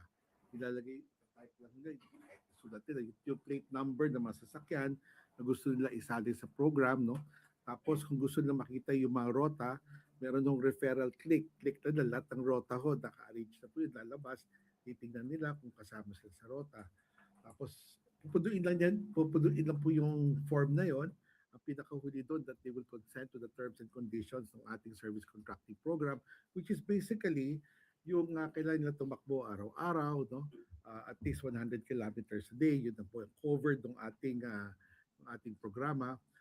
They have to afford the passengers with a 20% discount, no? And then kailangan po nila maglagay ng karatula sa kanilang sasakyan na sila ay kasama sa service contracting program para ma-identify po ng mga pasahero na sila yung sasakyan na magbibigay ng discount. No? Tapos pagkatapos nun, i-upload lang po nila, click nila, upload na po yan. Meron tayong mga evaluators, titingnan, yung mga sasakyan na yan ay duly authorized ng LTFRB that on the same day, maglalabas ko ng confirmation.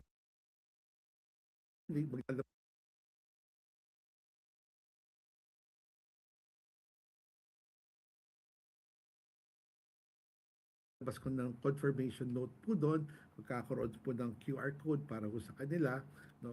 Tapos magkakaroon po ng sample na template ng signage na kailangan po nila ilagay sa kanilang masasakyan. And then confirm onboarded na po sila niya. Now, doon sa mga rota po kanyan, we're now organizing the routes, no?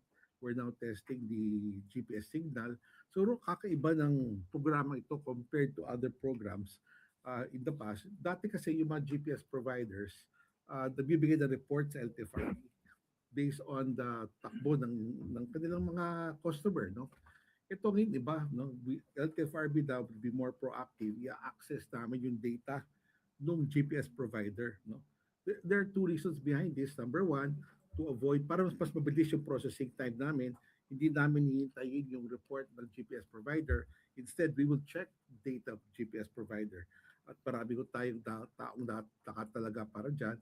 As pangalawa, to avoid also collusion between the GPS provider at saka yung operator. Baka naman nagkukulyod sila, no, para sira naman yung ating programa. So ganun lang po. Tapos everyday po yan, upload ng data, we check the data every day para yung ating 3 to 5 days, calendar days sa pagbayad. Ang pagbayad naman po is either to their designated bank account or e-wallet provider para mabilis po ating turnaround.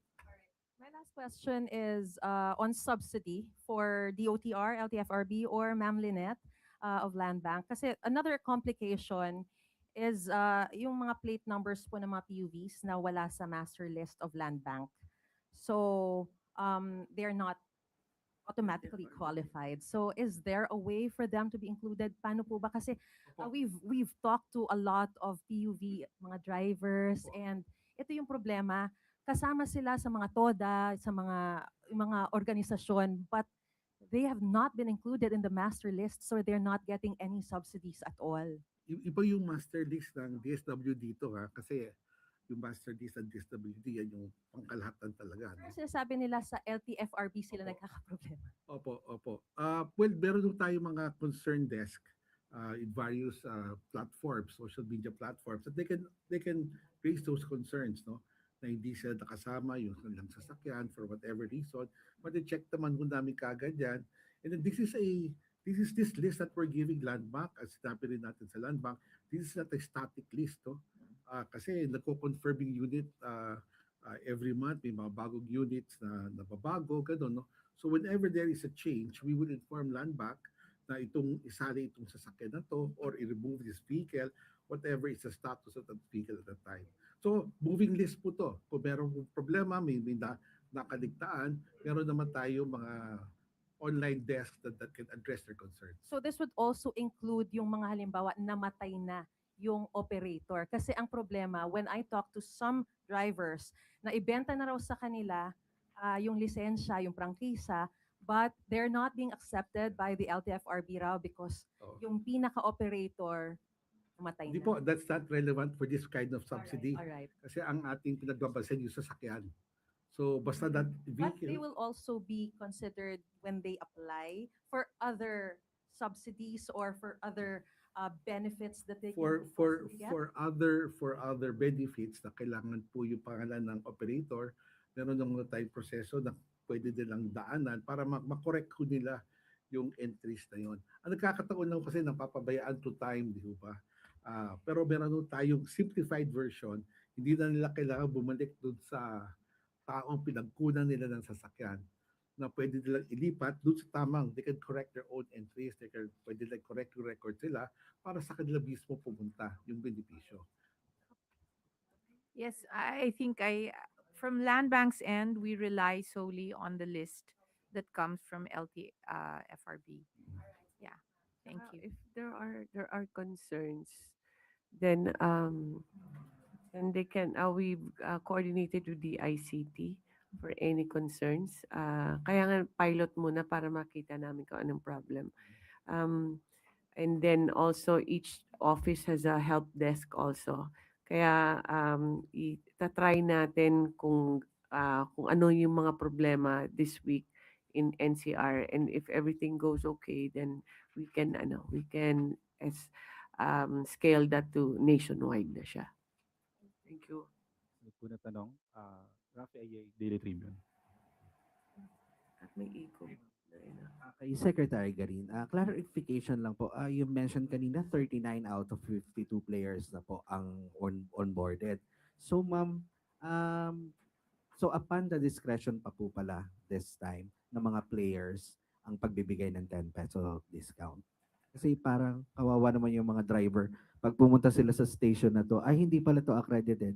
Lilipat na naman sila sa kabilang stasyon, ubos na po yung diesel nila.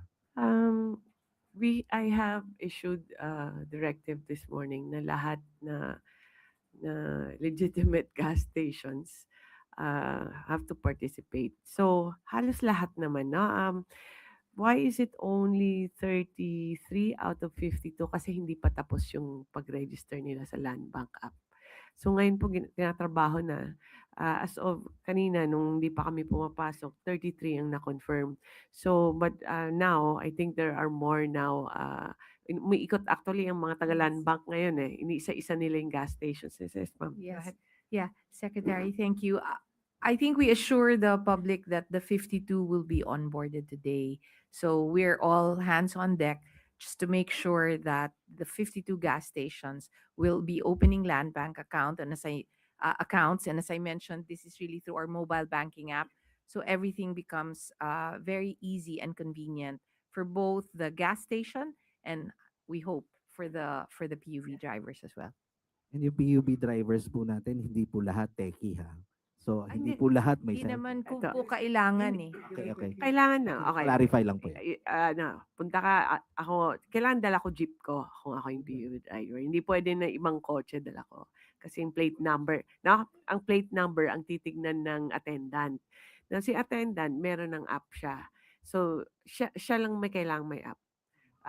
So, input niya yung station number, Station code, tsaka yung plate number. Yun lang. Pag nag-match yan, sasabihin, may 100 liters pa siyang pwede magkaroon ng 10 peso discount. So, kaya kailangan lang connected para wala nang mano-mano, wala nang coupon-coupon.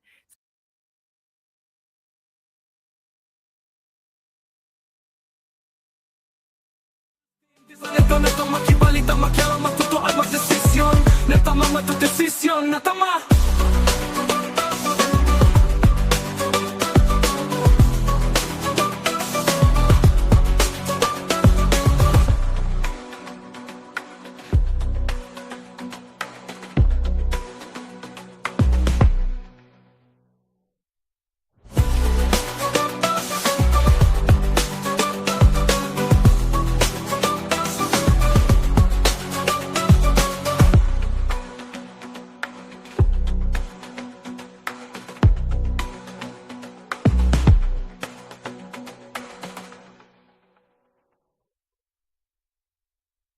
Balitang matatotoanan, balitang mapagkakatiwalaan, balitang may paggagamitan. Skip the scrolling stream at every 36 news stream. Kasama si Justin Di sa neto makibalita, makialam matuto at magdesisyon. Tama magdesisyon ang tama Skip the scrolling stream at every 36 news stream. Kasama si Justin Di sa neto makibalita, makialam matuto at magdesisyon na tama.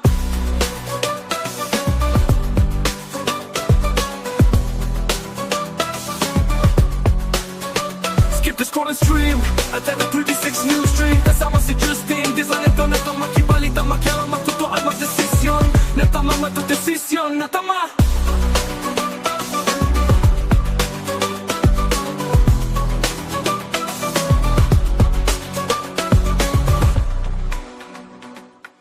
Isang magandang hapon po mga kabalen, mga karehiyon. Justin Dizon nagbabalik para sa CLTV 36 News Stream.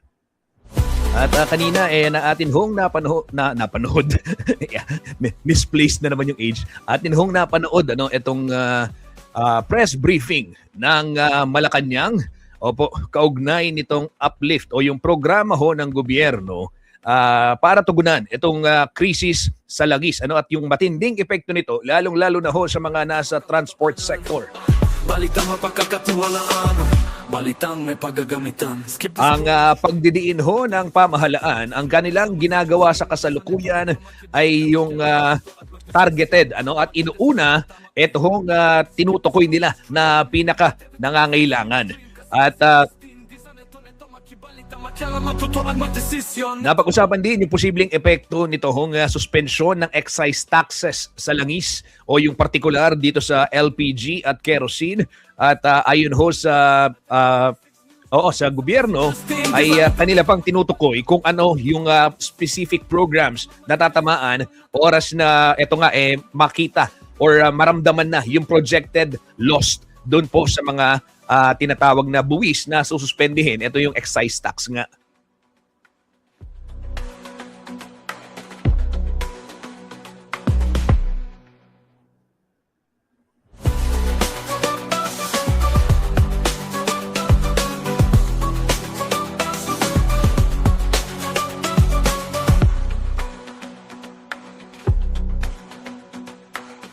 Maya-maya, babalikan natin yung iba pang detalye ng mga balitang yan. Tuloy-tuloy muna ho tayo sa ating pagbibigay ng iba pang balita at impormasyong may paggagamitan.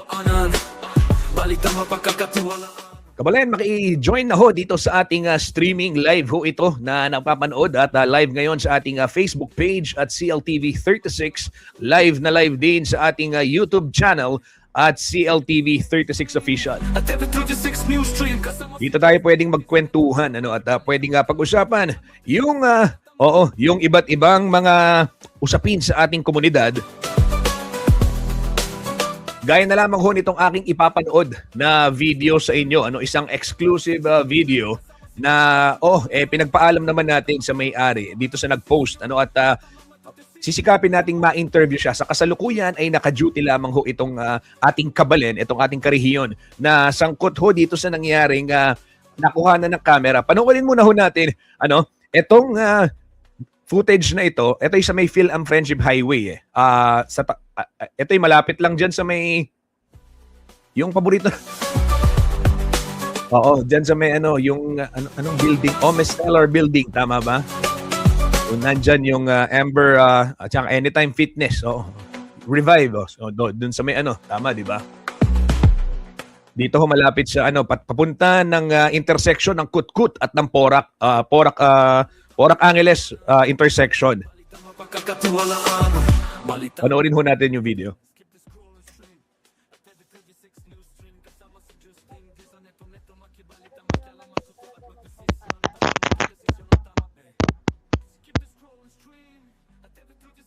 Ayun, nakita nyo. Ulitin ko. Babalik ko yung eto. So, yung SUV, ayun. May dalawang lalaki. Meron hong SUV na nag-overtake sa shoulder lane. Magdesisyon ng tama sa kalsada. Kailan pa naging overtake lane ang shoulder lane, di ba? At kaya naman itong concerned citizen binigay yung video dito sa ating dalawang kababayan. Ito, babasahin ko yung mismong post at yung kwento na nakausap ko na ho itong si Marvin Silvia, no? Isa ho sa mga doon sa mga dalawang lalaki na nakita ninyo na muntikan ng mahagip dito pong humaharurot na SUV dyan sa Phil-Am Friendship Highway, Angeles City, na nag-overtake dito sa outermost lane. Di ba? So, napakadelikado ho nung naging insidente. Buti na lang mabilis yung reflexes, mabilis mag-isip itong ating karehiyon na si Marvin at kanyang nahila kaagad yung kasama niya pang isang empleyado dito sa hotel na ito, dito sa tapat na hotel. Ang problema, dahil sa lakas po ng pagkakahila ay na-dislocate yung buto sa wrist, sa kamay. At ito, nakausap ko kanina si Marvin, ang sinasabi, hindi pa sila nakakapag-report sa police, gawa nga ng, and hindi nila alam kung paano yung magiging proseso. At gusto nilang manawagan din sa Land Transportation Office na matulungan sila matukoy itong driver na naging sanhi nung pagkakapilay nung kanyang kasama. Ito, babasahin ko yung buong kwento ni Marvin dun sa kanyang post. Kung nakita nyo na po itong sasakyan na to, baka pwede pong i-DM ninyo ako. Buti na lang nahila ko yung damit ng kasama ko sa trabaho.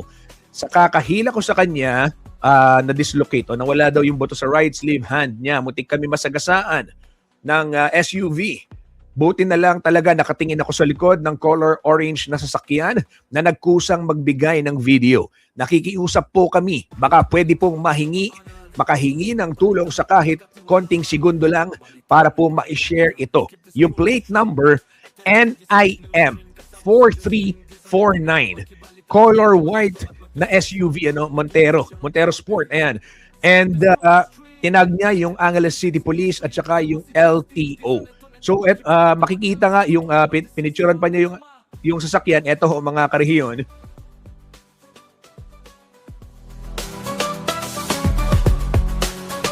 Skip the scroll and stream. At sabi ni Marvin, ito kausap ko lang siya kanina eh. Balikan ko lang yung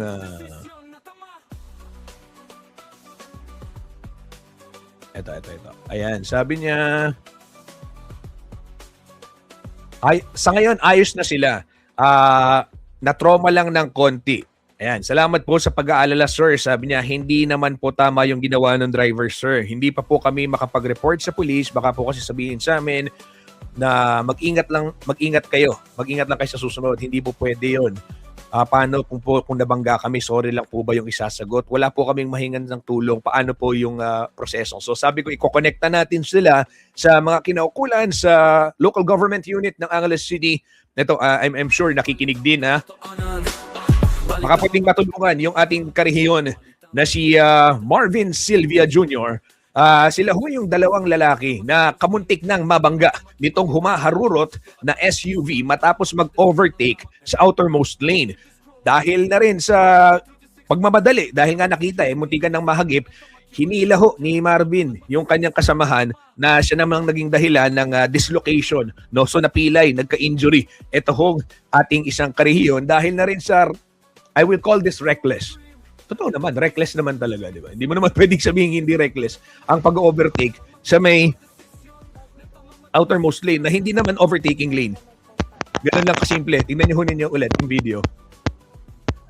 Ayun, no? Napasigaw pa yung nakasakay, oh. Napasigaw pa. Ayan. Pakinggan natin, may audio siya. Dok.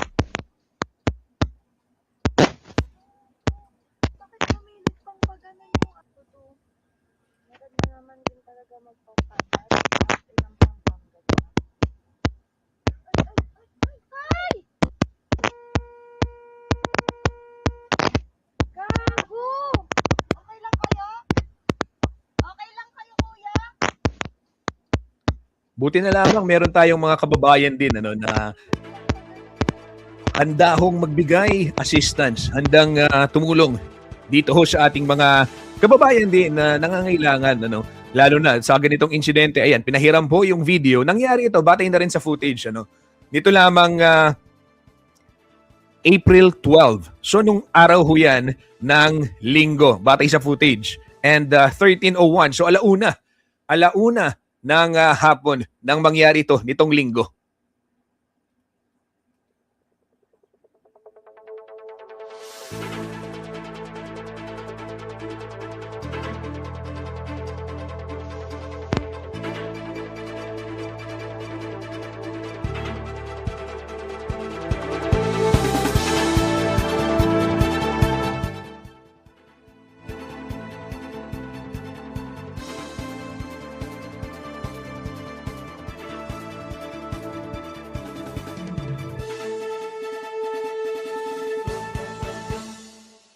Tumutok lamang ho dito sa CLTV 36 News para ho sa kasunod o yung development ng istoryang ito at mamaya sisikapin nating makausap si Marvin Sylvia, yung lalaki na nag-upload ng nasabing video na naghahanap po ng pwedeng malapitan sa Land Transportation Office sa LTO and dito ho sa mga kinaukulan, particular din sa Philippine National Police, gawa nga nito pong incidenting ito. Ulitin ko lang, recap lang para sa mga katututok lamang sa ating streaming. Shout out sa mga nakatutok sa streaming natin sa ating YouTube channel, ganyan din dito sa ating Facebook channel. Maraming salamat sa inyong pagsuporta. Ayan, i-recap lang ni Kuyang Justin ano ba yung nangyari. So, ito ho nangyari batay sa footage nito pong Sunday, April 12, 1 p.m. Dito ho sa may bahagi ng PhilAm Friendship Highway, sakop ng Angeles City. Katapat ho nitong Westfields International School. Okay? at nitong Clover Hotel dyan ho sa may Friendship. Ngayon, eto hong dalawang lalaki, patawid sila at biglang merong nag-overtake sa outermost lane na isang SUV. Dahilan, para ho sila'y mataranta, mutikang mahagip talaga. Malapit na malapit. Nahila labang ito pong ating karehiyon na si Marvin Silvia, itong kanyang katrabaho. Dahilan para ma-dislocate naman yung kanyang buto sa wrist. So, nagtamo ho ng ng injury. Nagtamo ho ng injury itong ating karehiyon dahil na rin sa insidenteng ito na nakuhanan ho ng dashboard camera. Ayan. Ayun, no? So, sabi ho ni Marvin na mamaya sisikapin natin siyang makausap. Naka-duty lamang ho ngayon yung ating karehiyon naghahanap buhay. Mabuti na lamang, nasa maayos na kalagayan sila. Na trauma, of course, pero sabi ni Marvin, kailangang mailapit ito sa LTO dahil lalo na na-injured yung kanyang kasama dahil dito sa incidenting ito.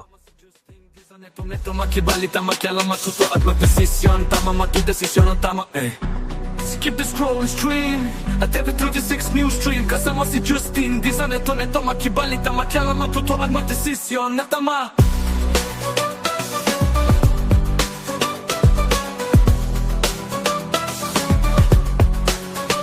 Skip the scrolling stream at every 36 news Sa puntong ito, makibalita muna tayo sa ating Weather Bureau Pag-asa. Kung kumusta itong binabantayang bagyo, yung minomonitor na bagyo at ano yung posibleng maging epekto nito dito po sa atin sa Central Luzon. Narito po yung forecast ng Pag-asa kaninang umaga at valid ito within 24 hours. Magandang umaga, narito na ang pinakahuli sa lagay na ating panahon ngayong araw ng Martes, April 14, 2026. Narito ang ating pinakahuling satellite image kung saan may minomonitor pa rin tayong bagyo sa labas ng ating Philippine Area of Responsibility. Ito ay nasa may super typhoon category na may international name na Sinlaku. Nananatili naman itong malayo sa ating bansa at nasa 2,455 kilometers silangan ng southeastern Luzon. Nagtataglay ng lakas na hangin na 205 kilometers per hour at bugso na abot sa 250 kilometers per hour. Kumikilos sa direksyong Hilagang Kanluran sa bilis na 15 kilometers per hour. Kahit nga may kalakasan, itong si Super Typhoon Sinlaku, nananatiling mababa ang tsansa na ito ay maglandfall sa kahit anong parte ng ating bansa at mababa rin naman yung tsansa na pumasok ito ng ating area of responsibility. Wala rin naman tayong nakikitang direktang epekto nitong si Super Typhoon Sinlaku sa kahit na anong parte ng ating bansa sa mga susunod na araw. Samantalang yung ridge ng high pressure area, yung nag-extend over northern Luzon. So sa mga areas na apektado nito or kung saan siya nag-extend at yung mga areas malapit, nananatiling mababa yung mga tsansa ng mga thunderstorm activity. May kita nga rin natin sa ating satellite image na halos maaliwalas nga sa ating buong kapuluan. Para naman sa lagay ng panahon, ngayong araw, inaasahan nga natin sa may Bicol region, pati na rin sa may Palawan, yung bahagyang maulap hanggang sa maulap na papawirin at mga tsansa ng mga thunderstorms. Para naman sa Metro Manila at nalalabing bahagi ng Luzon, inaasahan nga natin na less likely yung mga thunderstorm activities at partly cloudy to cloudy skies ating inaasahan. So mainit at maalinsangang panahon pa rin sa malaking bahagi ng Luzon. Agwat ng temperatura sa Metro Manila ay 25 to 34 degrees Celsius. 24 to 33 degrees Celsius sa may Liwag, pati na rin sa may Legazpi. 16 to 25 degrees Celsius sa may Baguio. 24 to 37 degrees Celsius sa may Tugigaraw. 22 to 33 degrees Celsius naman sa may Tagaytay. So yung ganitong klase ng weather ay posible nating maranasan at least in the next 3 to 5 days pa. Agwat naman ng temperatura sa Puerto Princesa at Calayan Islands ay 26 to 33 degrees Celsius.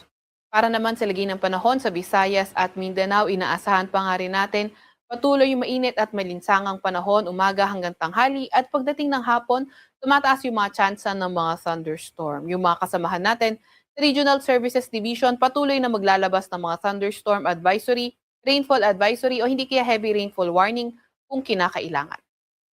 Agwat na temperatura ngayong araw sa Cebu at Iloilo ay 26 to 32 degrees Celsius. 25 to 33 degrees Celsius sa May Tacloban, 23 to 32 degrees Celsius sa Cagayan de Oro at ang pinakamataas na temperatura sa Zamboanga at Davao ay 34 degrees Celsius. Update naman sa heat index kahapon, ang naitalang heat index sa Metro Manila ay 37 to 38 degrees Celsius base sa mga estasyon natin located in Metro Manila. At ang pinakamataas naman na naitala kahapon ay 46 degrees Celsius sa may Cotabato City sa may Maguindanao. Ngayong araw, tinatayang 37 to 38 degrees Celsius ang heat index sa Metro Manila at ang pinakamataas na heat index ngayong araw ay posible sa Cotabato City, Maguindanao. At dahil nga tayo ay nasa dry season na, kung maaari iwasan natin yung paglabas ng bahay during peak ng pinakamainit around 10 to 4 p.m. Pero kung kinakailangan talaga nating lumabas, ugaliing magdala ng payong, ng tubig, at posible rin tayo magsuot ng mga light color, lightweight na damit na mga long sleeve rin naman. Update naman sa lagay na ating karagatan, wala pa rin tayong nakataas na gale warning sa kahit anong dagat baybayin ng ating bansa. Sa Kalakang, Maynila, ang araw ay sisikat ng 5:43 ng umaga at lulubog ng 6:10 ng gabi.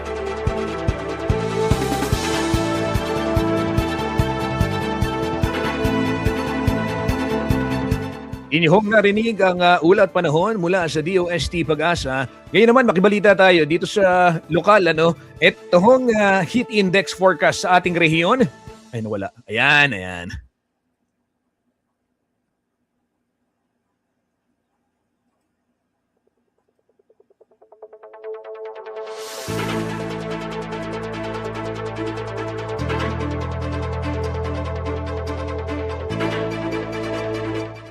Ito ho, sa mga kababayan natin, ayan, dito ho sa Pampanga, ayon ho sa Pag-asa, posibleng umabot ngayon, nasa 38 degrees Celsius, yung heat index, batay na rin sa monitoring dito sa atin sa Clark Airport, yung kanilang istasyon dyan sa Clark Airport. Sa Aurora naman, 39 degrees Celsius, Baler, 38 degrees. Habang sa Tarlac, 39, Hacienda Luisita sa Tarlac City, posibleng umabot naman ng 38 degrees Celsius. Narinig ho natin yung paalala ng mga eksperto.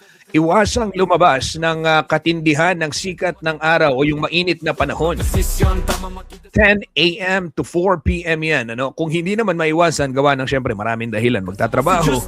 Abay, palagian po ang pag-inom ng tubig, hindi soft drinks ha. Yan, paalala lang. Bryce orasyon. Hindi soft drinks ang iinumin. Okay? Tubig. Sabi ng mga eksperto, hindi, totoo po to. Oo. Soft drinks dapat talaga. Ay, soft drinks. Nalito na. Ayun na naman si Kuya Justin. Mahilig sa soft drinks. Napaghahalataan tayo. Hindi, tubig daw, hindi soft drinks. Okay? Ganun talaga. Kailangan sumunod muna. At saka, madedehydrate ka sa caffeine. Mas nakakatulong talaga.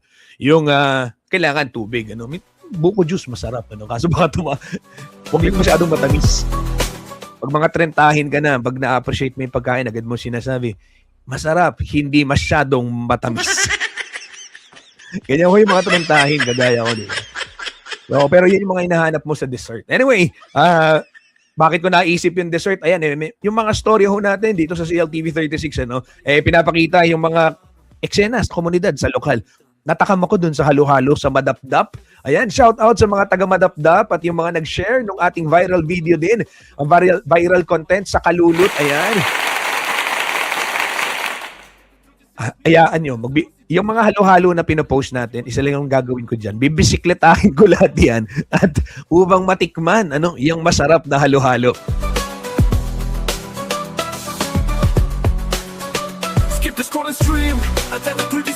Abay, kung meron ho kayong pinagmamalaking halo-halo dyan sa inyong lugar, i-comment ninyo dito sa ating live upang maipaskill at maipakita din natin sa ating mga kababayan yung maiaalok na specialty o pambato na halo-halo sa inyong lugar. Tapos i-judge natin isa-isa. Parang maganda yun. Tapos a-awardan natin Yan Cars, sa click. Oh, maganda. Awardan natin. Yung mga halo-halo sa barangay. Yan. Papasyalan ni Kuya Justin. Sasama natin si Kuya Paulo G. Nakabisikleta kami. Kuya Paulo, kaya ba? Abot ba tayong madap-dap na nakabike? Kaya naman, di ba? Kaya yan, oo. Masarap po yung halo-halo sa madap-dap. Nakita natin eh. So, eto sa Bulacan, 38 degrees. Batay na rin sa anunsyo o yung forecast po ng Pag-asa. Nueva Ecija, 38 din. Diyan sa may Muñoz at Zambales, 37 and 38 sa may Subic at Olongapo City. At magdesisyon, tama magdesisyon ang tama Skip the scrolling stream At TV36 News Stream Kasama si Justin Di sa neto makibalita Makyala matuto at magdesisyon na tama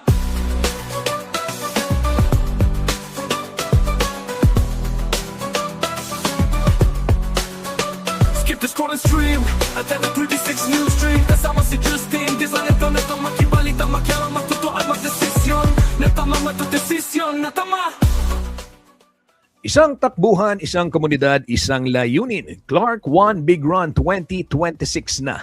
Makisaya at makitakbo kasama po ang Ateneo Pampanga Student and Alumni Association at Clark City Marathon ngayon pong linggo, May 3 sa PhilInvest Mimosa Plus Clark Pampanga o sa darating pang May 3, hindi this coming Sunday yan. Sa May 3 pa. Okay, hindi lang ito isang karera, ito ay pagkakaisa para sa kabutihan. Mag-register na. I-search po ang Clark One Big Run sa Facebook. Clark One Big Run, sama-sama sa bawat hakbang. Balitang makatotoanan Balitang mapagkakatiwalaan Balitang may paggagamitan Skip the scrolling stream At TV36 News Stream Kasama si Justin Di sa neto makibalita Makialam matuto at magdesisyon Tama magdesisyon ang tama Skip the scrolling stream At TV36 Dito naman ho tayo sa ibang balita. Ito mga karehiyon, eksklusibong report ng ating kasamang si Paulo G. Santos.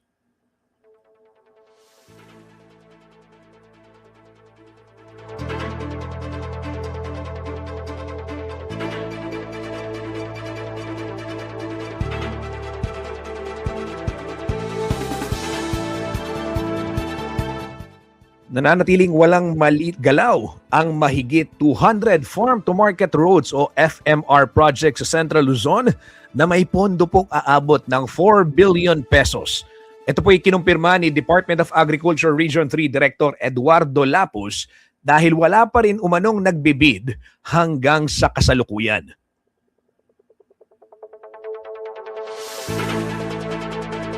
Ayon pa ho kay Lapus, bukod sa epekto ng krisis sa construction materials at paghihintay sa updated pricing ng Department of Public Works and Highways o DPWH, hindi rin malinaw sa ngayon kung magiging kabahagi ang mga local government unit sa implementasyon ng mga proyekto.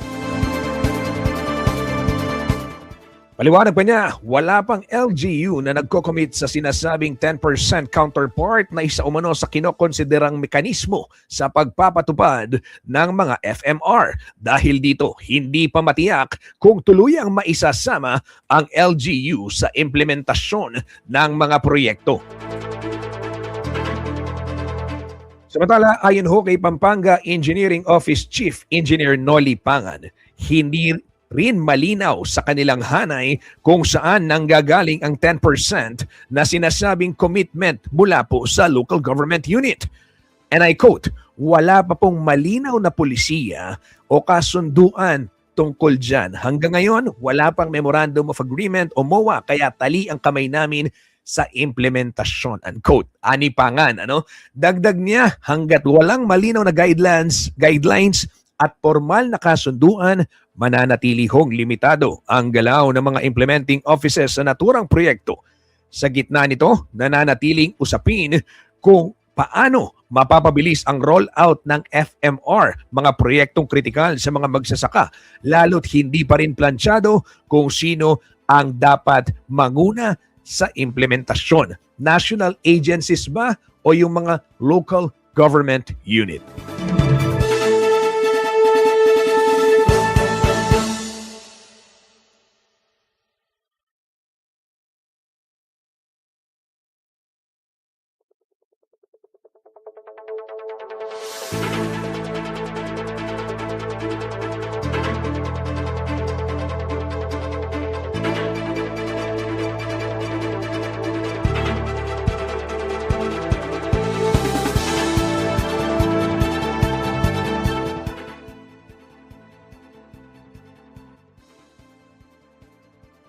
Ayan. Alam ho ninyo, napaka-critical itong mga farm-to-market roads na ito.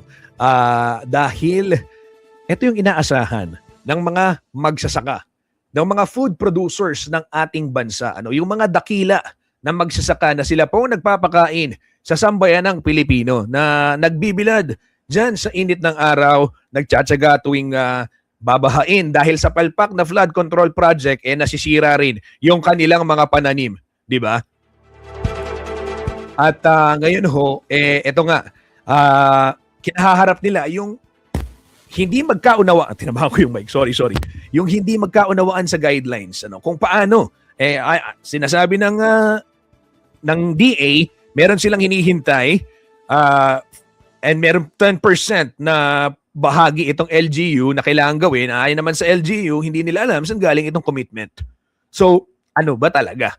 Ito yung katanungan ngayon, Sa kabila ho ng walang kalinawan sa polisiya, isa lang ang malinaw. Lalong nahihirapan yung mga magsasaka sa paghahatid po ng kanilang mga produkto. Binabarat na nga sila ng mga middleman, di ba? Hindi ko naman linalahat, pero marami ho dyan. At yan ho yung ating nakikita rin sa mga ating nakakover, nakakausap. Madalas talaga ang kumikita yung mga trader. At yung pobreng magsasaka, pag siya hirap na, syempre, kesa sa masira, mabulok yung pananim, minsan o kadalasan nagbebenta na lang ng palugi. Lalo na ho ngayon sa mahal ng presyo ng fertilizer, ng diesel para paandarin yung patubig at yung kanila of course, yung crudo para i-transport yung kanilang mga produkto. Apektado ho itong ating mga karehiyon dito sa Central Luzon.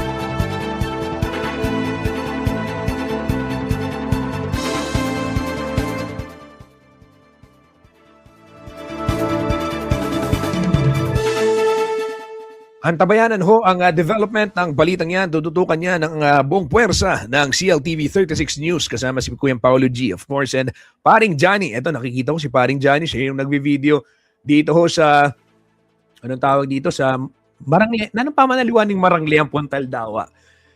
O, dede pong makaintindi. Kapampangan lessons po na Marangli, Taldawa. Meron yan magkakaiba yan di ba? And kahit sa Asikan. Di ba? Marangli, Taldawa, Asikan. 3 klase sila. So, yun, lang, na baka lang meron nakakaalam sa inyo, kareta pong Kapampangan na Manalbe. Wataburi nga comment.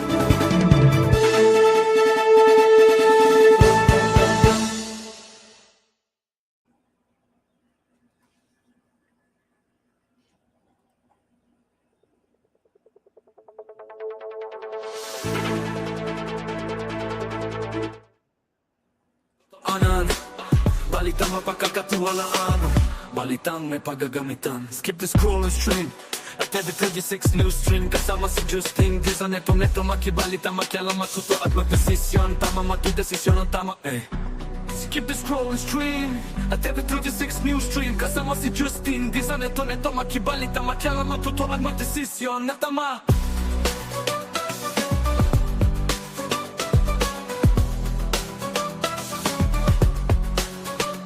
The scroll and stream at every 36 news stream. Kasama si Justin Disa, neto makibalita, makialam, matuto at magdesisyon na tama, matudesisyon na tama.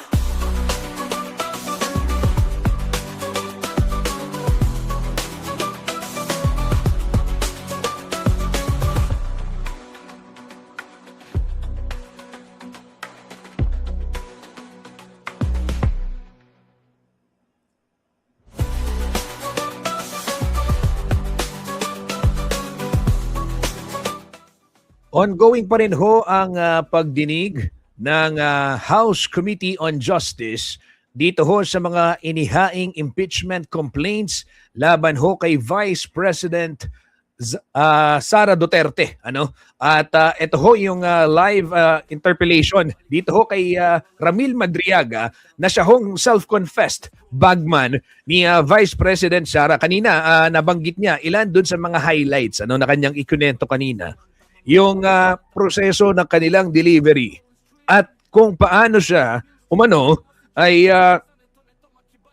nagkatalo sila ni Attorney Harry Roque. Meron siyang ibinulgar dito ho sa kanyang speech, sa kanyang sinumpang salaysay na yung merong issue ng land grabbing dyan sa Bataan ang kinasasanggutan ni Attorney Harry Roque at may plano raw na gawing pogo at kasama yung mga kanyang kasapakat dyan sa Lucky South 99, yung operator ho ng Mega Pogo Hub sa Porac, Pampanga. At kwinento rin ni Madriaga kung yung connection niya kay Vice President Sara Duterte. Pakinggan natin yung nagpapatuloy na hearing. Nandito ho si Representative Kong Hun, Deputy Speaker, kinatawan mula ho dito sa ating rehiyon, Zambales. Siya ho yung nagtatanong ngayon dito ho kay Madriaga. Pakinggan po natin.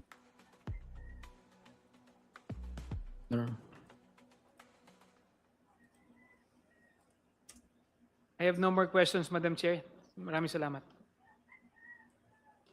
Next in line is the Honorable Elago. Yes, Madam Chair. Dito sa page 22, paragraph 74 ng supplemental affidavit ni Resource Speaker Mr. Madriaga. Sinabi niya ho na mali ang naiulat ng paggamit sa loob ng 11 araw ng 125 million pesos na OVP confidential funds noong 2022. Tama ho ba ito? Tama po, Madam Chair. Ang ginamit ho na salita dito sa supplemental affidavit ay personally disposed. Opo, Madam Chair. I quote, personally disposed. Ano ho ang pagkakaiba nito doon sa reportedly utilized? Doon sa 11 days versus doon sa sinabi nyo dito na personally disposed the money in less than 24 hours. Yung utilize po kasi sa pagkakaintindi ko, meron din akong kinalaman personal. Ang dispose po, hindi ko po utilize, I just delivered it. Somebody disposed it. Or somebody, other than me, I dispose it to them. Sila na po yung nag-utilize, sila na yung gumamit. Labas na po ako sa pag-utilize nun. Pero ho, sa pagkakaintindi ninyo, naubos na yung 125 million na OVP confidential funds sa loob lamang ng 24 hours. Opo, exactly po, 18 hours po siguro. That's all, Madam Chair. Thank you. Thank you, Honorable Elago. Next is the Honorable DS Janet Garin. Madam Chair. Thank you very much. Are you still okay, Mr. Madriaga? Opo, Madam Chair. You can still continue? Opo, Madam Chair. Because I know it's past lunch already and you haven't taken your lunch. Okay lang po, Madam Chair. You can still continue. Opo, Madam Chair. Okay. Honorable Garin. Maraming salamat, Madam Chair. Maraming salamat rin sa ating mga kasamahan at sa ating resource persons. Mr. Madriaga, Dr. Madriaga, on number 14 hanggang number 18 ng iyong sinumpaang salaysay,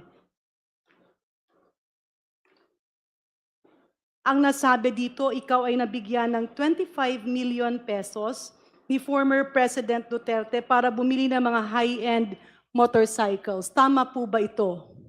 Tama po, Madam Chair. Tama po, Your Honor. Nakasaad din sa iyong sinumpaang salaysay na ikaw ay bumili ng iba't ibang klaseng mga motor, kagaya ng Harley-Davidson motorcycles at Ducati at kung ano pang mga high-end motorcycles. Ito ba ay nakapangalan kanino, Mr. Chair?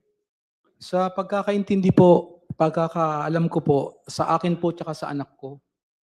So ang mga motor na ito ay nakapangalan sa iyo at nakapangalan sa anak mo at ang ginamit mo para ipambili dito ay ang 25 million pesos na sinasabi mong binigay sa iyo ni Pangulong Duterte. Tama po ba? Tama po, Madam Chair. Tama po, Your Honor.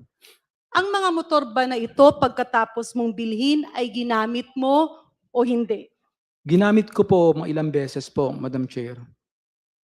Sa nakasaad mong salaysay, ang nakasulat dito ay ikaw ay pinabili ng motor para gamitin ni Vice President Sara Duterte.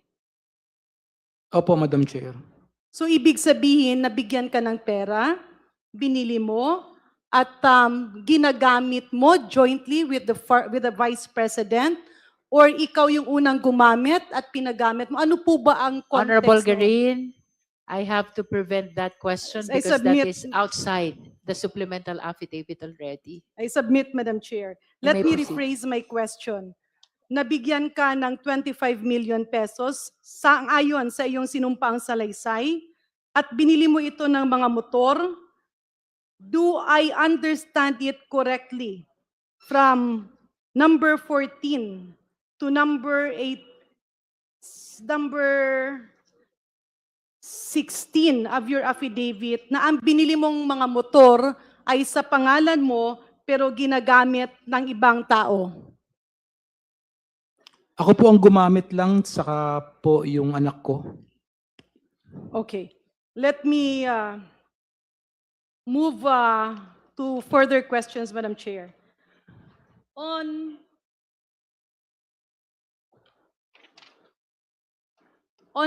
number 19 to 22, sa iyong sinumpaang salaysay, Mr. Madriaga, ito po ang salaysay mo na sinasabi mong ikaw ay naatasan at tinawagan para ipalabas ang isang equipment sa Bureau of Customs. Do you confirm this? Opo, Madam Chair, I confirm it. At ang sinasabi mo na ipinapalabas sa iyo ay nalaman mong merong lamang hot item. Do you confirm this? Opo, I confirm, Madam Chair. Ano po ba ang ibig sabihin ng hot item, Madam Chair, Mr. Madriaga? Sa pagkakaunawa ko po, ang hot item po ay mga contraband. Those are prohibited by Customs Authority to be. Can you give me an example of a hot item? Or Honorable Garin, we have to prevent I that submit, question. Madam Chair. Let me rephrase my question. Nakalagay dito sa iyong sinumpaang salaysay that later on you learned that the context of the magnetic lifters were actually shabu worth 4.3 billion pesos. Do you confirm that this is the same magnetic lifters that were released in the newspapers at the same time? Honorable Garin, that is a probing question already, and I think Mr. Okay. Madriaga is not competent to answer that question as well. Okay, I submit, Madam Chair. Let me move to page 6 of Mr. Madriaga's affidavit. Nakasaad rin dito na ikaw, as you claim, served as a dummy for the transfer of large amounts of money. Do you confirm this? Opo, Madam Chair, I confirm.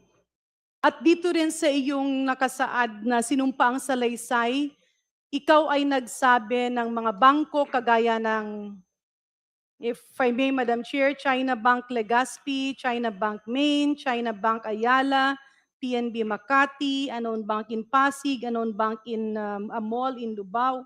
Ang ibig po ba sabihin nito, itong mga bank accounts na ito ay nasa pangalan mo, Mr. Madriaga? Opo, Madam Chair. At nakasaad din sa iyong sinumpang salaysay na pinapahintulutan mo ang Kongreso na hingiin at buksan ang laman ng mga accounts na ito? Opo, Madam Chair. Madam Chair, if I may, medyo mahaba-haba ka sa yung portions na ito. Nung sinabi niyo pong dummy, ginawa kayong dummy, I permitted, Madam Chair, because it is mentioned in his affidavit, to ask a dummy of whom? Because it is in his affidavit. Mr. Madriaga, I think you mentioned that already in the Yes. affidavit. Opo. So just state what is included in your affidavit. Yung dami po, yung parang pinadaan lang po sa akin yung pera kasi hindi ko naman po pag-aari yun. Nino po? Ni Presidente Duterte po.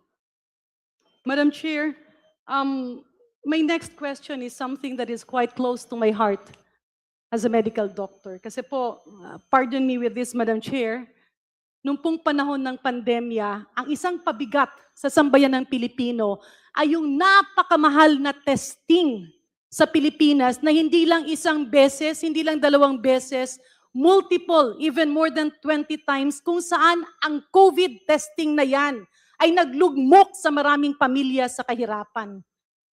It was a very bad news, Madam Chair, nung narinig ko yung Pharmally.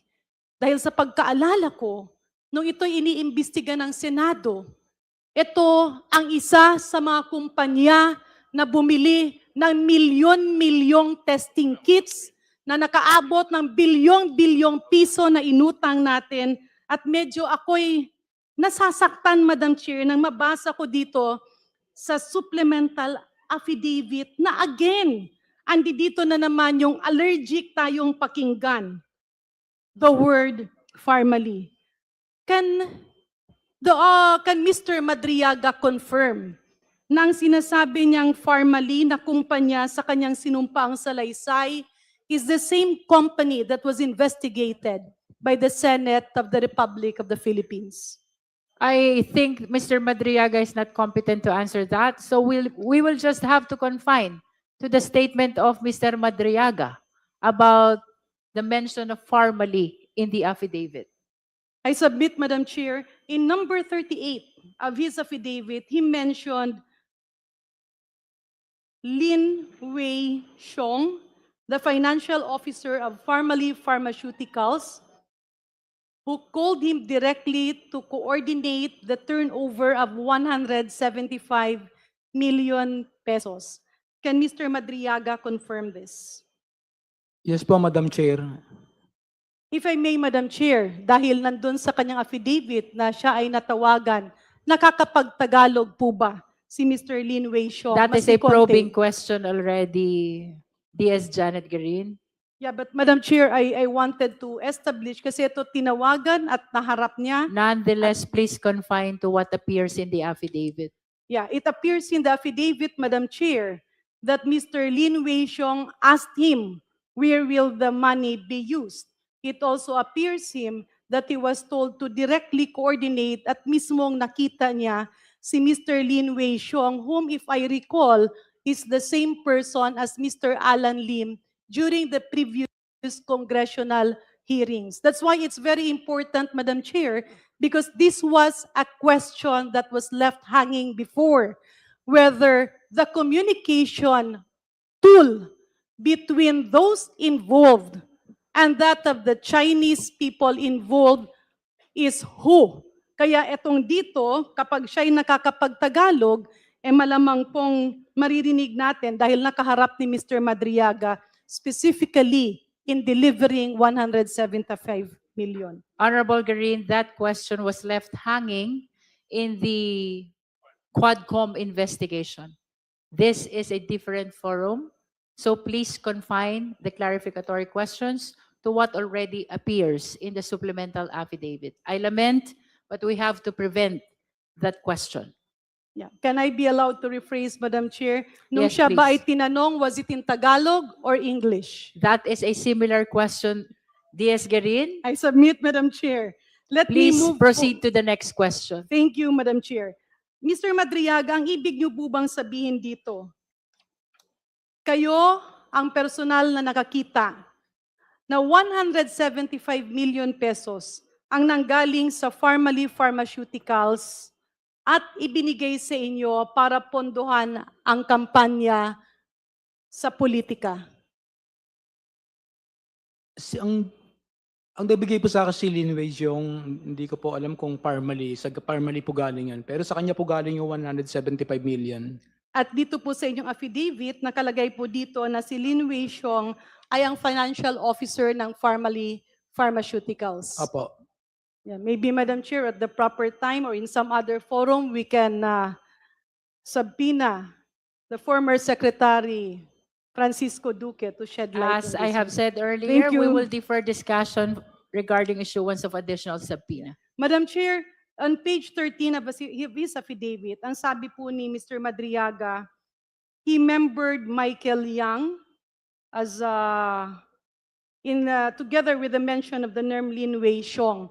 Ito po ba yung magpinsan na Lin Wei Xiong at si Michael Yang, Mr. Madriaga? Hindi ko po sure kung magpinsan sila ni Michael Yang tsaka si Lin Wei Xiong. Thank you, Madam Chair.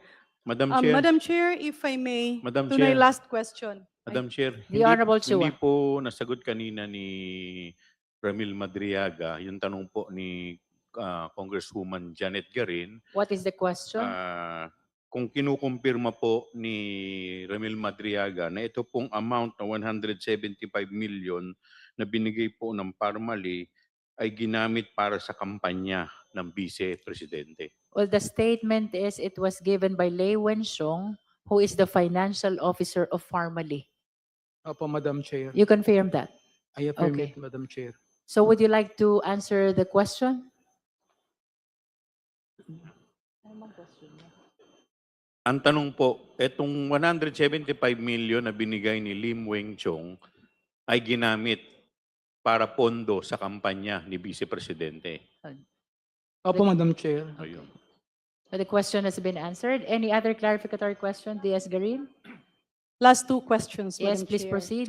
On page 22 of the supplemental affidavit of Mr. Madriaga, nakasaad po dito yung pag-deliver ng allegedly ito ay perang nanggaling sa confidential fund na instead of 11 days, it became 24 hours. Nakasaad po dito na sila ay nagpunta sa OMB. On number 70, it says, we traveled to the last location, OMB parking area. On number 71, it again mentioned, when we arrived, the guard gave a signal directing us to park in a specific area in the OMB parking lot. Ano po ba ang OMB, Mr. Madriaga? Anong opisina po ito? Office of the Ombudsman po, Madam Chair, sa Agham Road sa QC. And do you confirm na itong mga sinasabi mong transport deliveries, kasi nakasaad dito sa number 72, dineliver mo ito sa panahon na ang ombudsman is Ombudsman Samuel Martires? Opo, Madam Chair.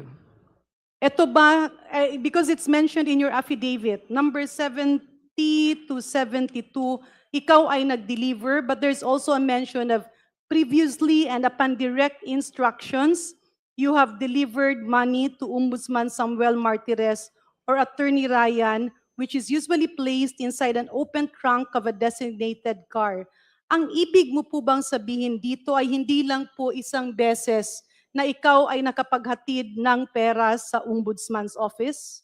Opo, Madam Chair, I delivered sometime before.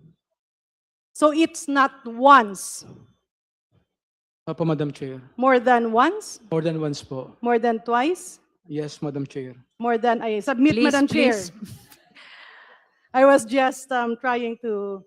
It's enough that awaken. the resource person mentioned Yeah, last two question. specific allegations on that. Okay, last question, Madam Chair. On page 23, medyo nalito kasi ako dito, number 76. Your statement said, when you enter the office of Jail Warden Sabiniano, he asked you, tinanong ikaw, kung kilala mo si Attorney Joyce. And you replied, Joyce dapat. Ang sinasabi mo ba ditong Joyce dapat is a lawyer?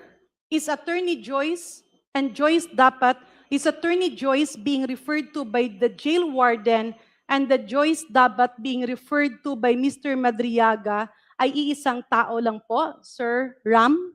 Opo, Madam Chair. Siya po yung presidente ng Kislap.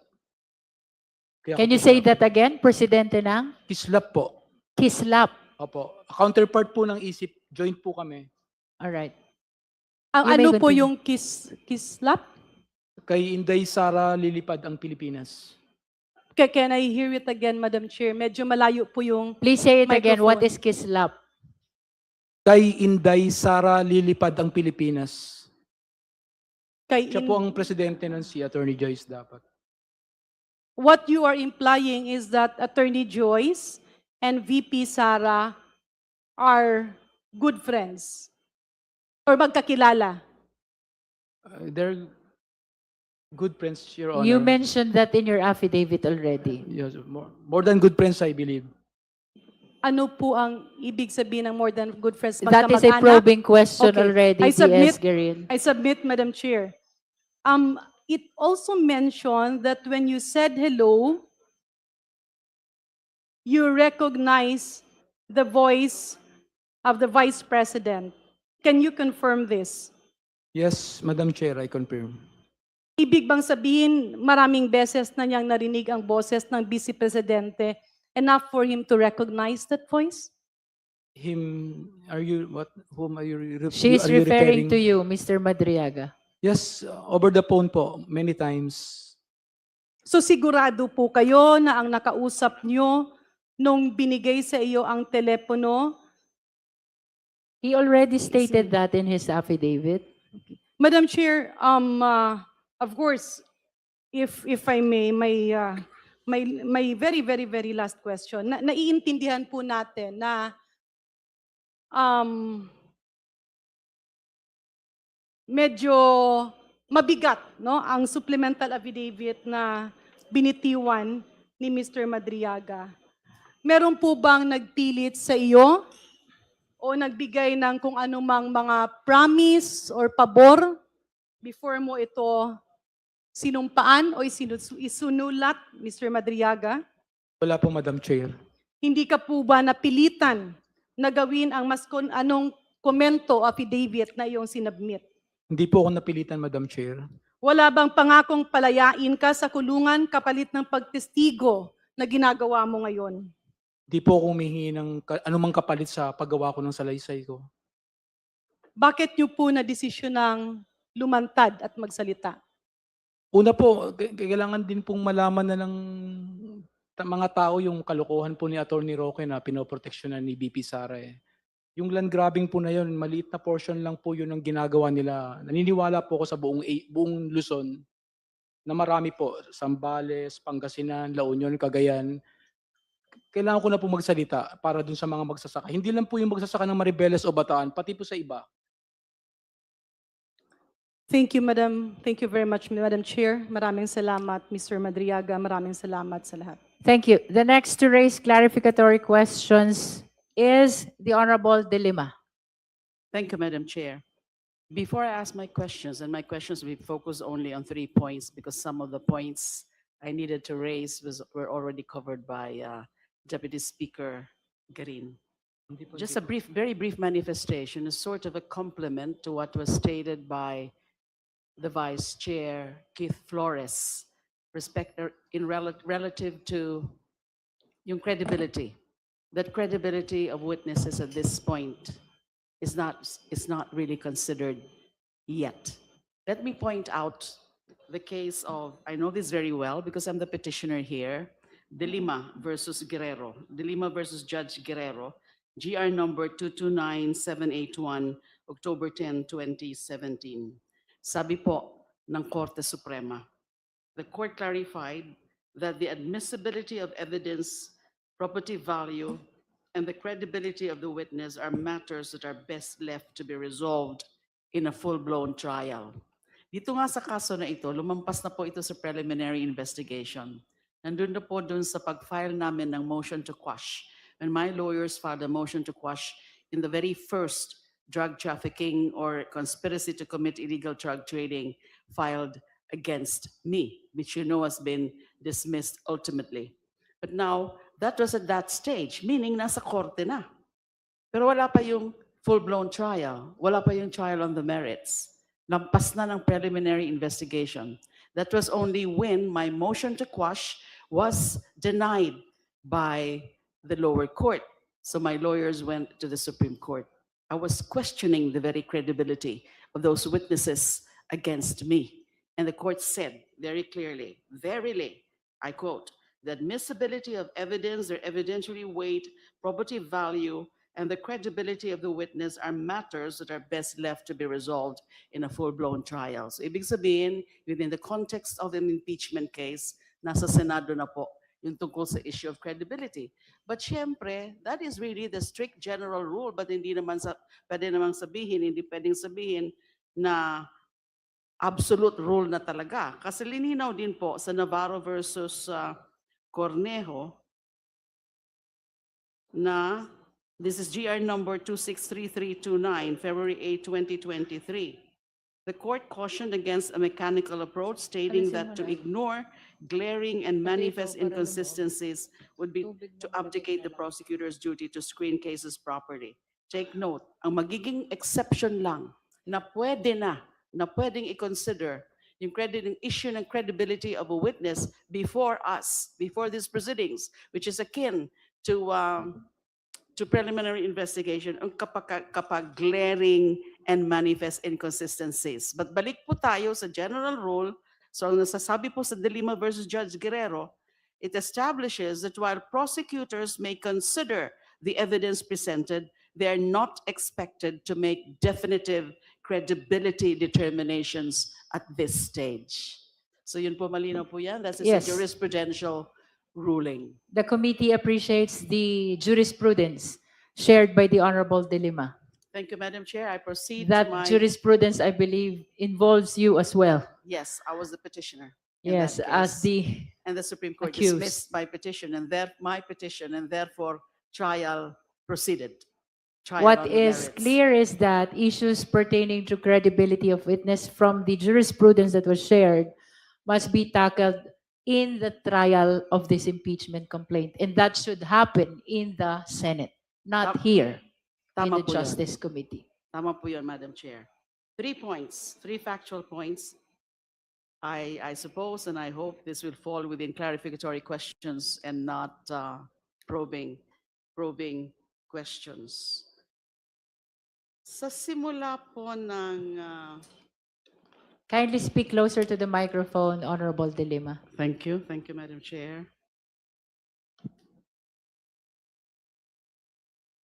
I'm looking at the supplemental affidavit. And dun po kasi sa narration about yung pagpunta sa DepEd Central Office.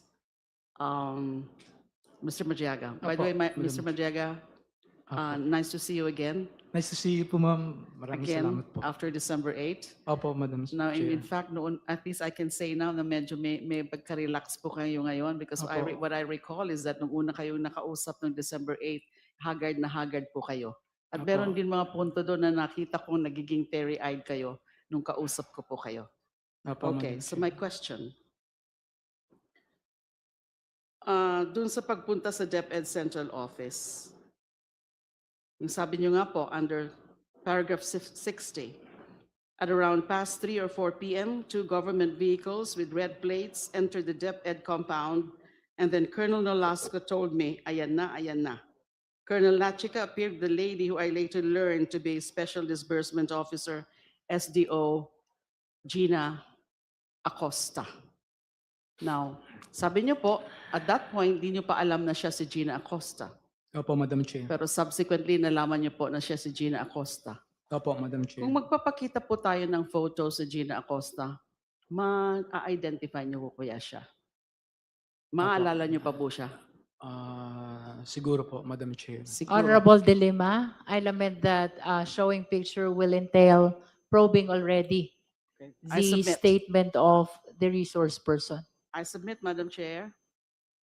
Second point, dito rin po, tungkol din po sa pagpunta nyo sa DepEd Central Office. Nakasabi po na meron kayong kasamang 4 na mga tao, mga Opo, lalaki. Madam These are Richard Peralta Babagay, or Richard, Arman Villanueva, Arman, a certain Chief, and a certain Roel Noel. Yes, Madam Chair po. And in fact, in subsequent paragraphs, madalas yung nababanggit din si Arman and even itong si Richard. Opo, Madam Chair. Mga sino po sila?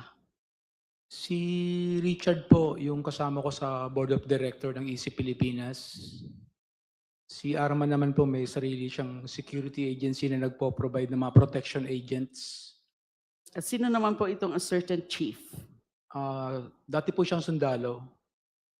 Hindi niyo po maalala yung pangalan? Si Arman po kasi parang subcon po siya sa akin eh. Ganun po yung arrangement namin. How about a certain Roel / Noel? Siya po yung assistant ni Arman Villanueva. Siya yung assistant ni Arman Villanueva. Opo. Nasaan na po sila ngayon? Nung nakakulong po ako, dos namatay, hindi ko po alam kung pinatay o namatay si Arman. Nawala na po sila, kanya-kanyang tago na po. Namatay si Arman Villanueva. Alam niyo kung ano ang cause? Sinabi po sa report, suicide, pero hindi po ako naniniwala. Bakit po kayo hindi naniniwala? Honorable De Lima, we have to stop on that. Thank you, Madam Chair. I submit. How about itong si Richard Peralta Babagay? Kasama ko pong co-accused ko po ngayon po sa kaso, Madam Chair. Kasama mo, co-accused. Opo. So he is also detained. He is also a PDL, person deprived of liberty. Opo.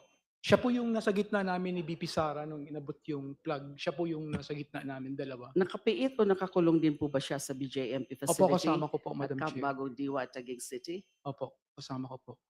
Okay. So Arman ang namatay, yung iba nandyan pa sila? Opo. Okay. Sinamahan kayo doon sa pagpunta sa DepEd? Opo. Saka sa mga deliveries na yun? 5 po kami. O, so makakapag-corroborate sila? Opo. Nakita rin nila yung mga duffel bags? Opo. Okay. Last point, Madam Chair.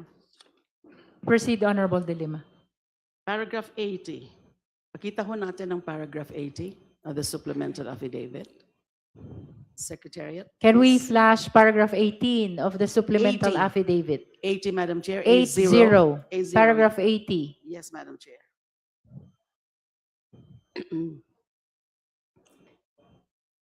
80 says, more importantly, I felt betrayed that despite all my efforts to support Sarah, to the extent of even committing high-risk acts for her and her family, she did not lift a finger to stop Attorney Roque, who is her known ally and supporter.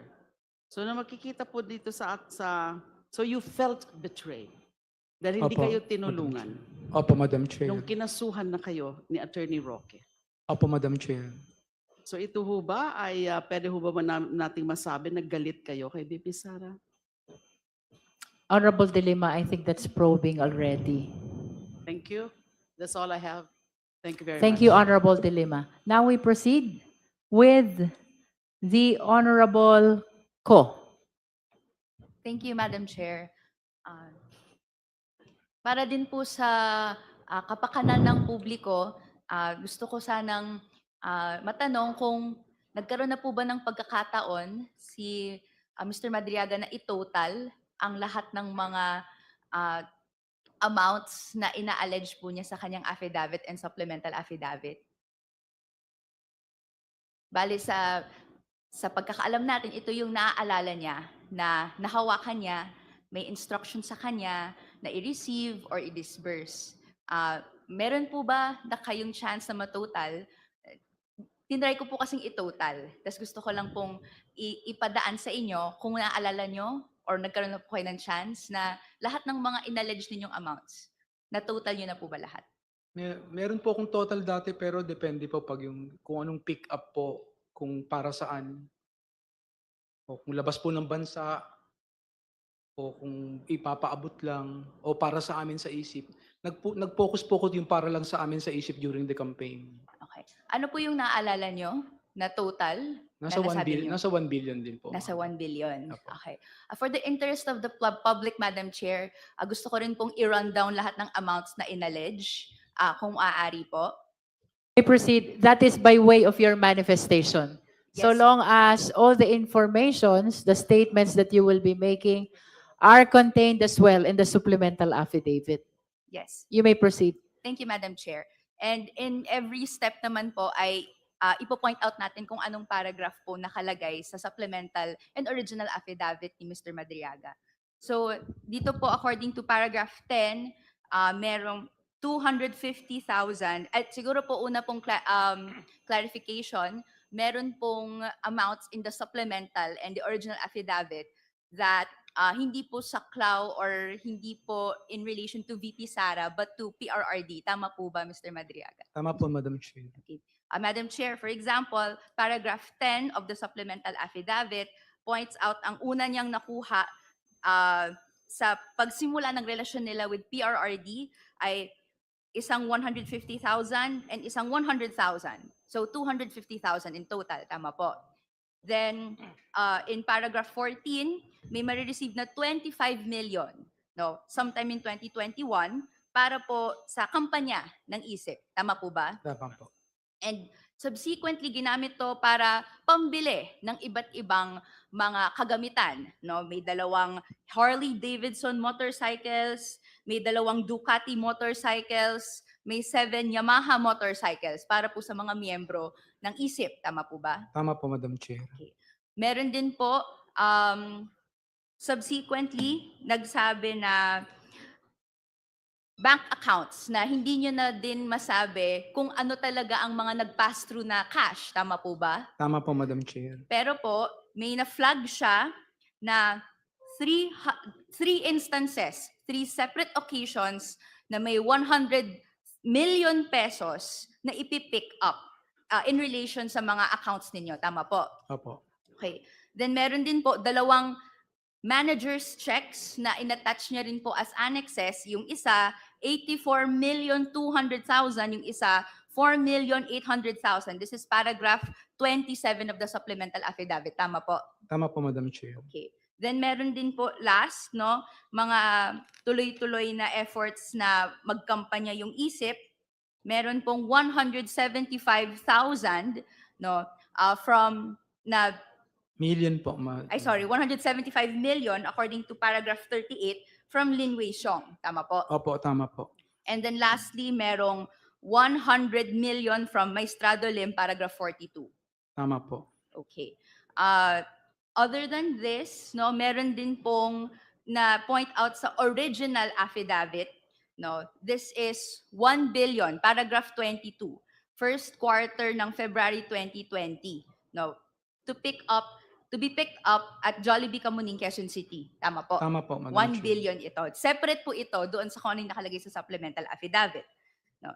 Hindi ko na po na-mention pero meron pa pong isa, 15 million delivered to Attorney Ryan at Ombudsman, paragraph 41. Tama Opo, po? Madam Chair. Pero kung ito-total ko po lahat ng minention ko, hindi ko po i-count yung 15 million dahil parang hindi din nasabi kung saan galing, no?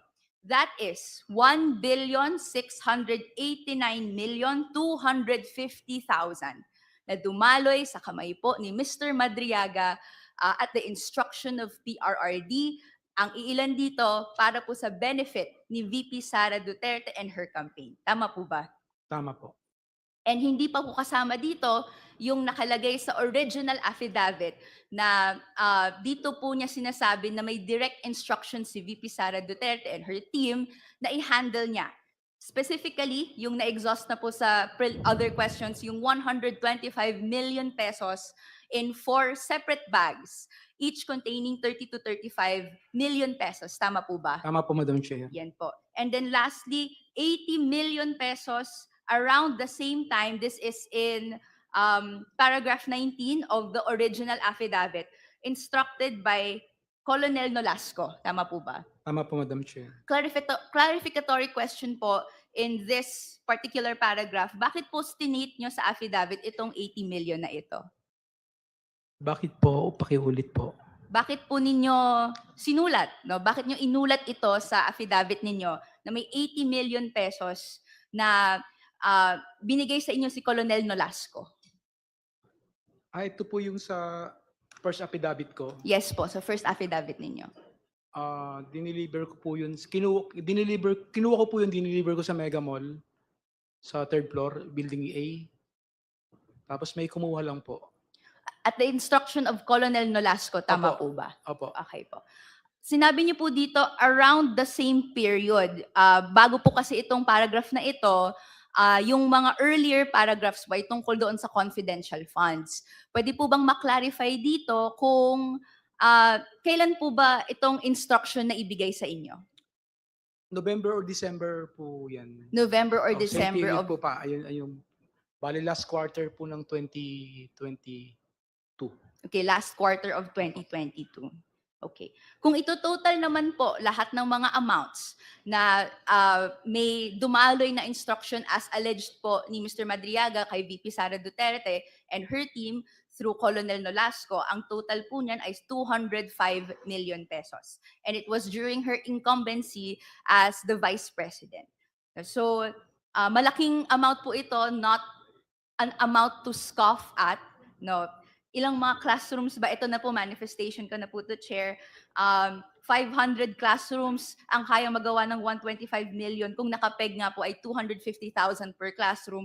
What more kung idadagdag po tong 80 million, and what more ang dumaloy na 1,689,250,000 sa kamay po ni Mr. Madriaga.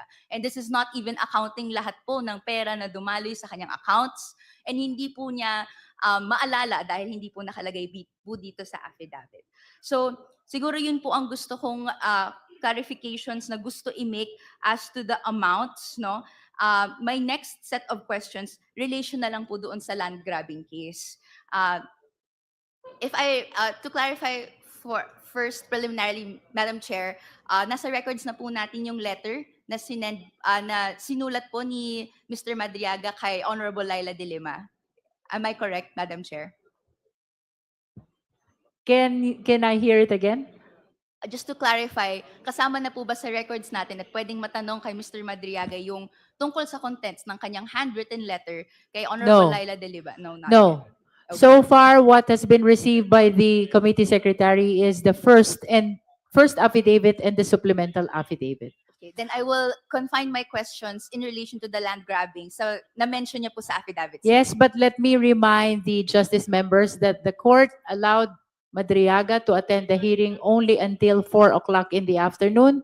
So please confine your clarificatory questions to the most important questions, because we still have a long list here of justice members who wishes to avail of this clarificatory hearing. Thank you, Madam Chair. I'll make it very brief. Na-mention niyo po sa paragraph 48 na may land grabbing activities kayong napansin, no, doon sa Bataan. Pwede po bang madetalye nyo, na-mention niyo po to kay VP Sara about this concern. Kailan niyo po na-mention to kay VP Sara? Nung pagkapanalo po niya, nung 2022 po, Madam Chair. So siya po ay vice-presidente na noong Opo, Madam minention Chair. niyo sa kanya? Opo, Madam Chair. Okay. Ano po ang na-mention niyo sa kanya? Kasi to clarify lang, dahil po ang wording ninyo ay minention nyo, I informed VP Sara about this concern. So ano po ba yung na-mention ninyo? Yung land grabbing po sa Bataan na sa pag-iimbestiga ko po, kasi 2020 ko pa po to tinututukan. Nalaman ko po yung company po ng asawa po ni Attorney Harry Roque, ang presidente, yung company na nagkuha dun sa mga lupa. Bakit niyo po nasabi na land grabbing ito?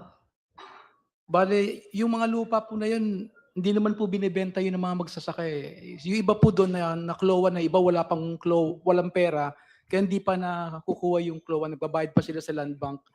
Tapos bigla pong nalaman nila nang magbabayad na sila sa land bank po. Mr. Madriaga, kindly cease from responding further to that question because that is outside your affidavit already. Okay, just a final clarificatory question, dahil nakalagay naman po sa paragraph 48, no, that shinare po ito kay VP Sara.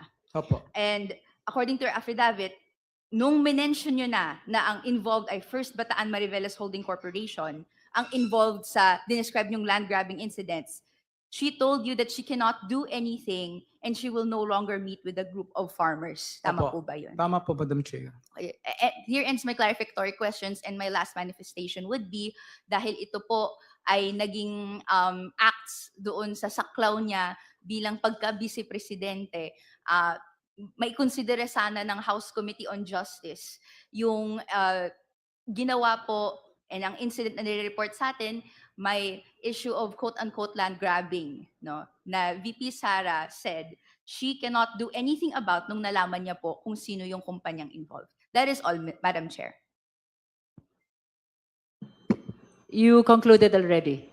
Okay. Next in line is the Honorable Keith Flores. Again, please limit your questions to the most important clarificatory questions because Madriaga is allowed by the court only until 4 p.m. today. Thank you, Madam Chair.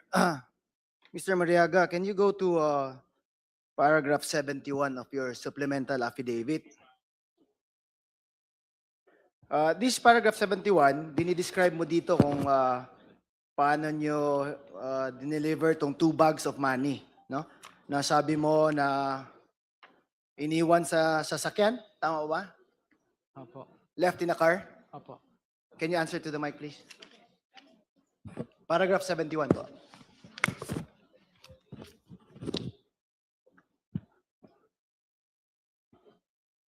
May we first ask, Opo, Madam Chair. Mr. Madriaga, may we clarify first, up to what time are you allowed here? 4. That's what the order states. So does that mean that you have to leave the house at 4 o'clock in the afternoon? Opo, Madam Chair. So you will leave at exactly 4. Opo, Madam Chair. Okay, thank you. You may proceed to answer the question. And in paragraph 71, describe nyo na you park the car and then iniwan nyo yung susi on the left front wheel. Tama ba ba? Tama po, Madam Chair. And Your Honor. sinabi mo dito na it is our usual practice when delivering large amounts of money. Tama po? Tama po, Madam Chair. Now, sinabi mo usual practice and ang understanding ko from the paragraph is that you did it more than once. Tama po ba? Tama po, Madam Chair, Your Honor. Ang question ko po, if you did it more than once, bakit wala siya in your original affidavit and in your supplemental affidavit ang other instances na ginawa niyo to na delivery? Yung tinanong po nila ako kung ano yung alam ko, inuna ko lang po yung pre-election tsaka post-election. Ano ibig sabihin? Ano yan? Yung sa bago po mag-election, nung nagtatag na po ako ng Easy Pilipinas, tsaka po yung post-election, yung after nagpagkapanalo po ni BP Sara. So yun lang po yung coverage kasi napakarami po since 2017 po, Madam Chair. Neto makibalita makialam matuto at magdesisyon. Tama magdesisyon ng tama Skip the scrolling stream at TV36 News Stream. Kasama si Justin. Di sa neto makibalita makialam matuto at magdesisyon na tama.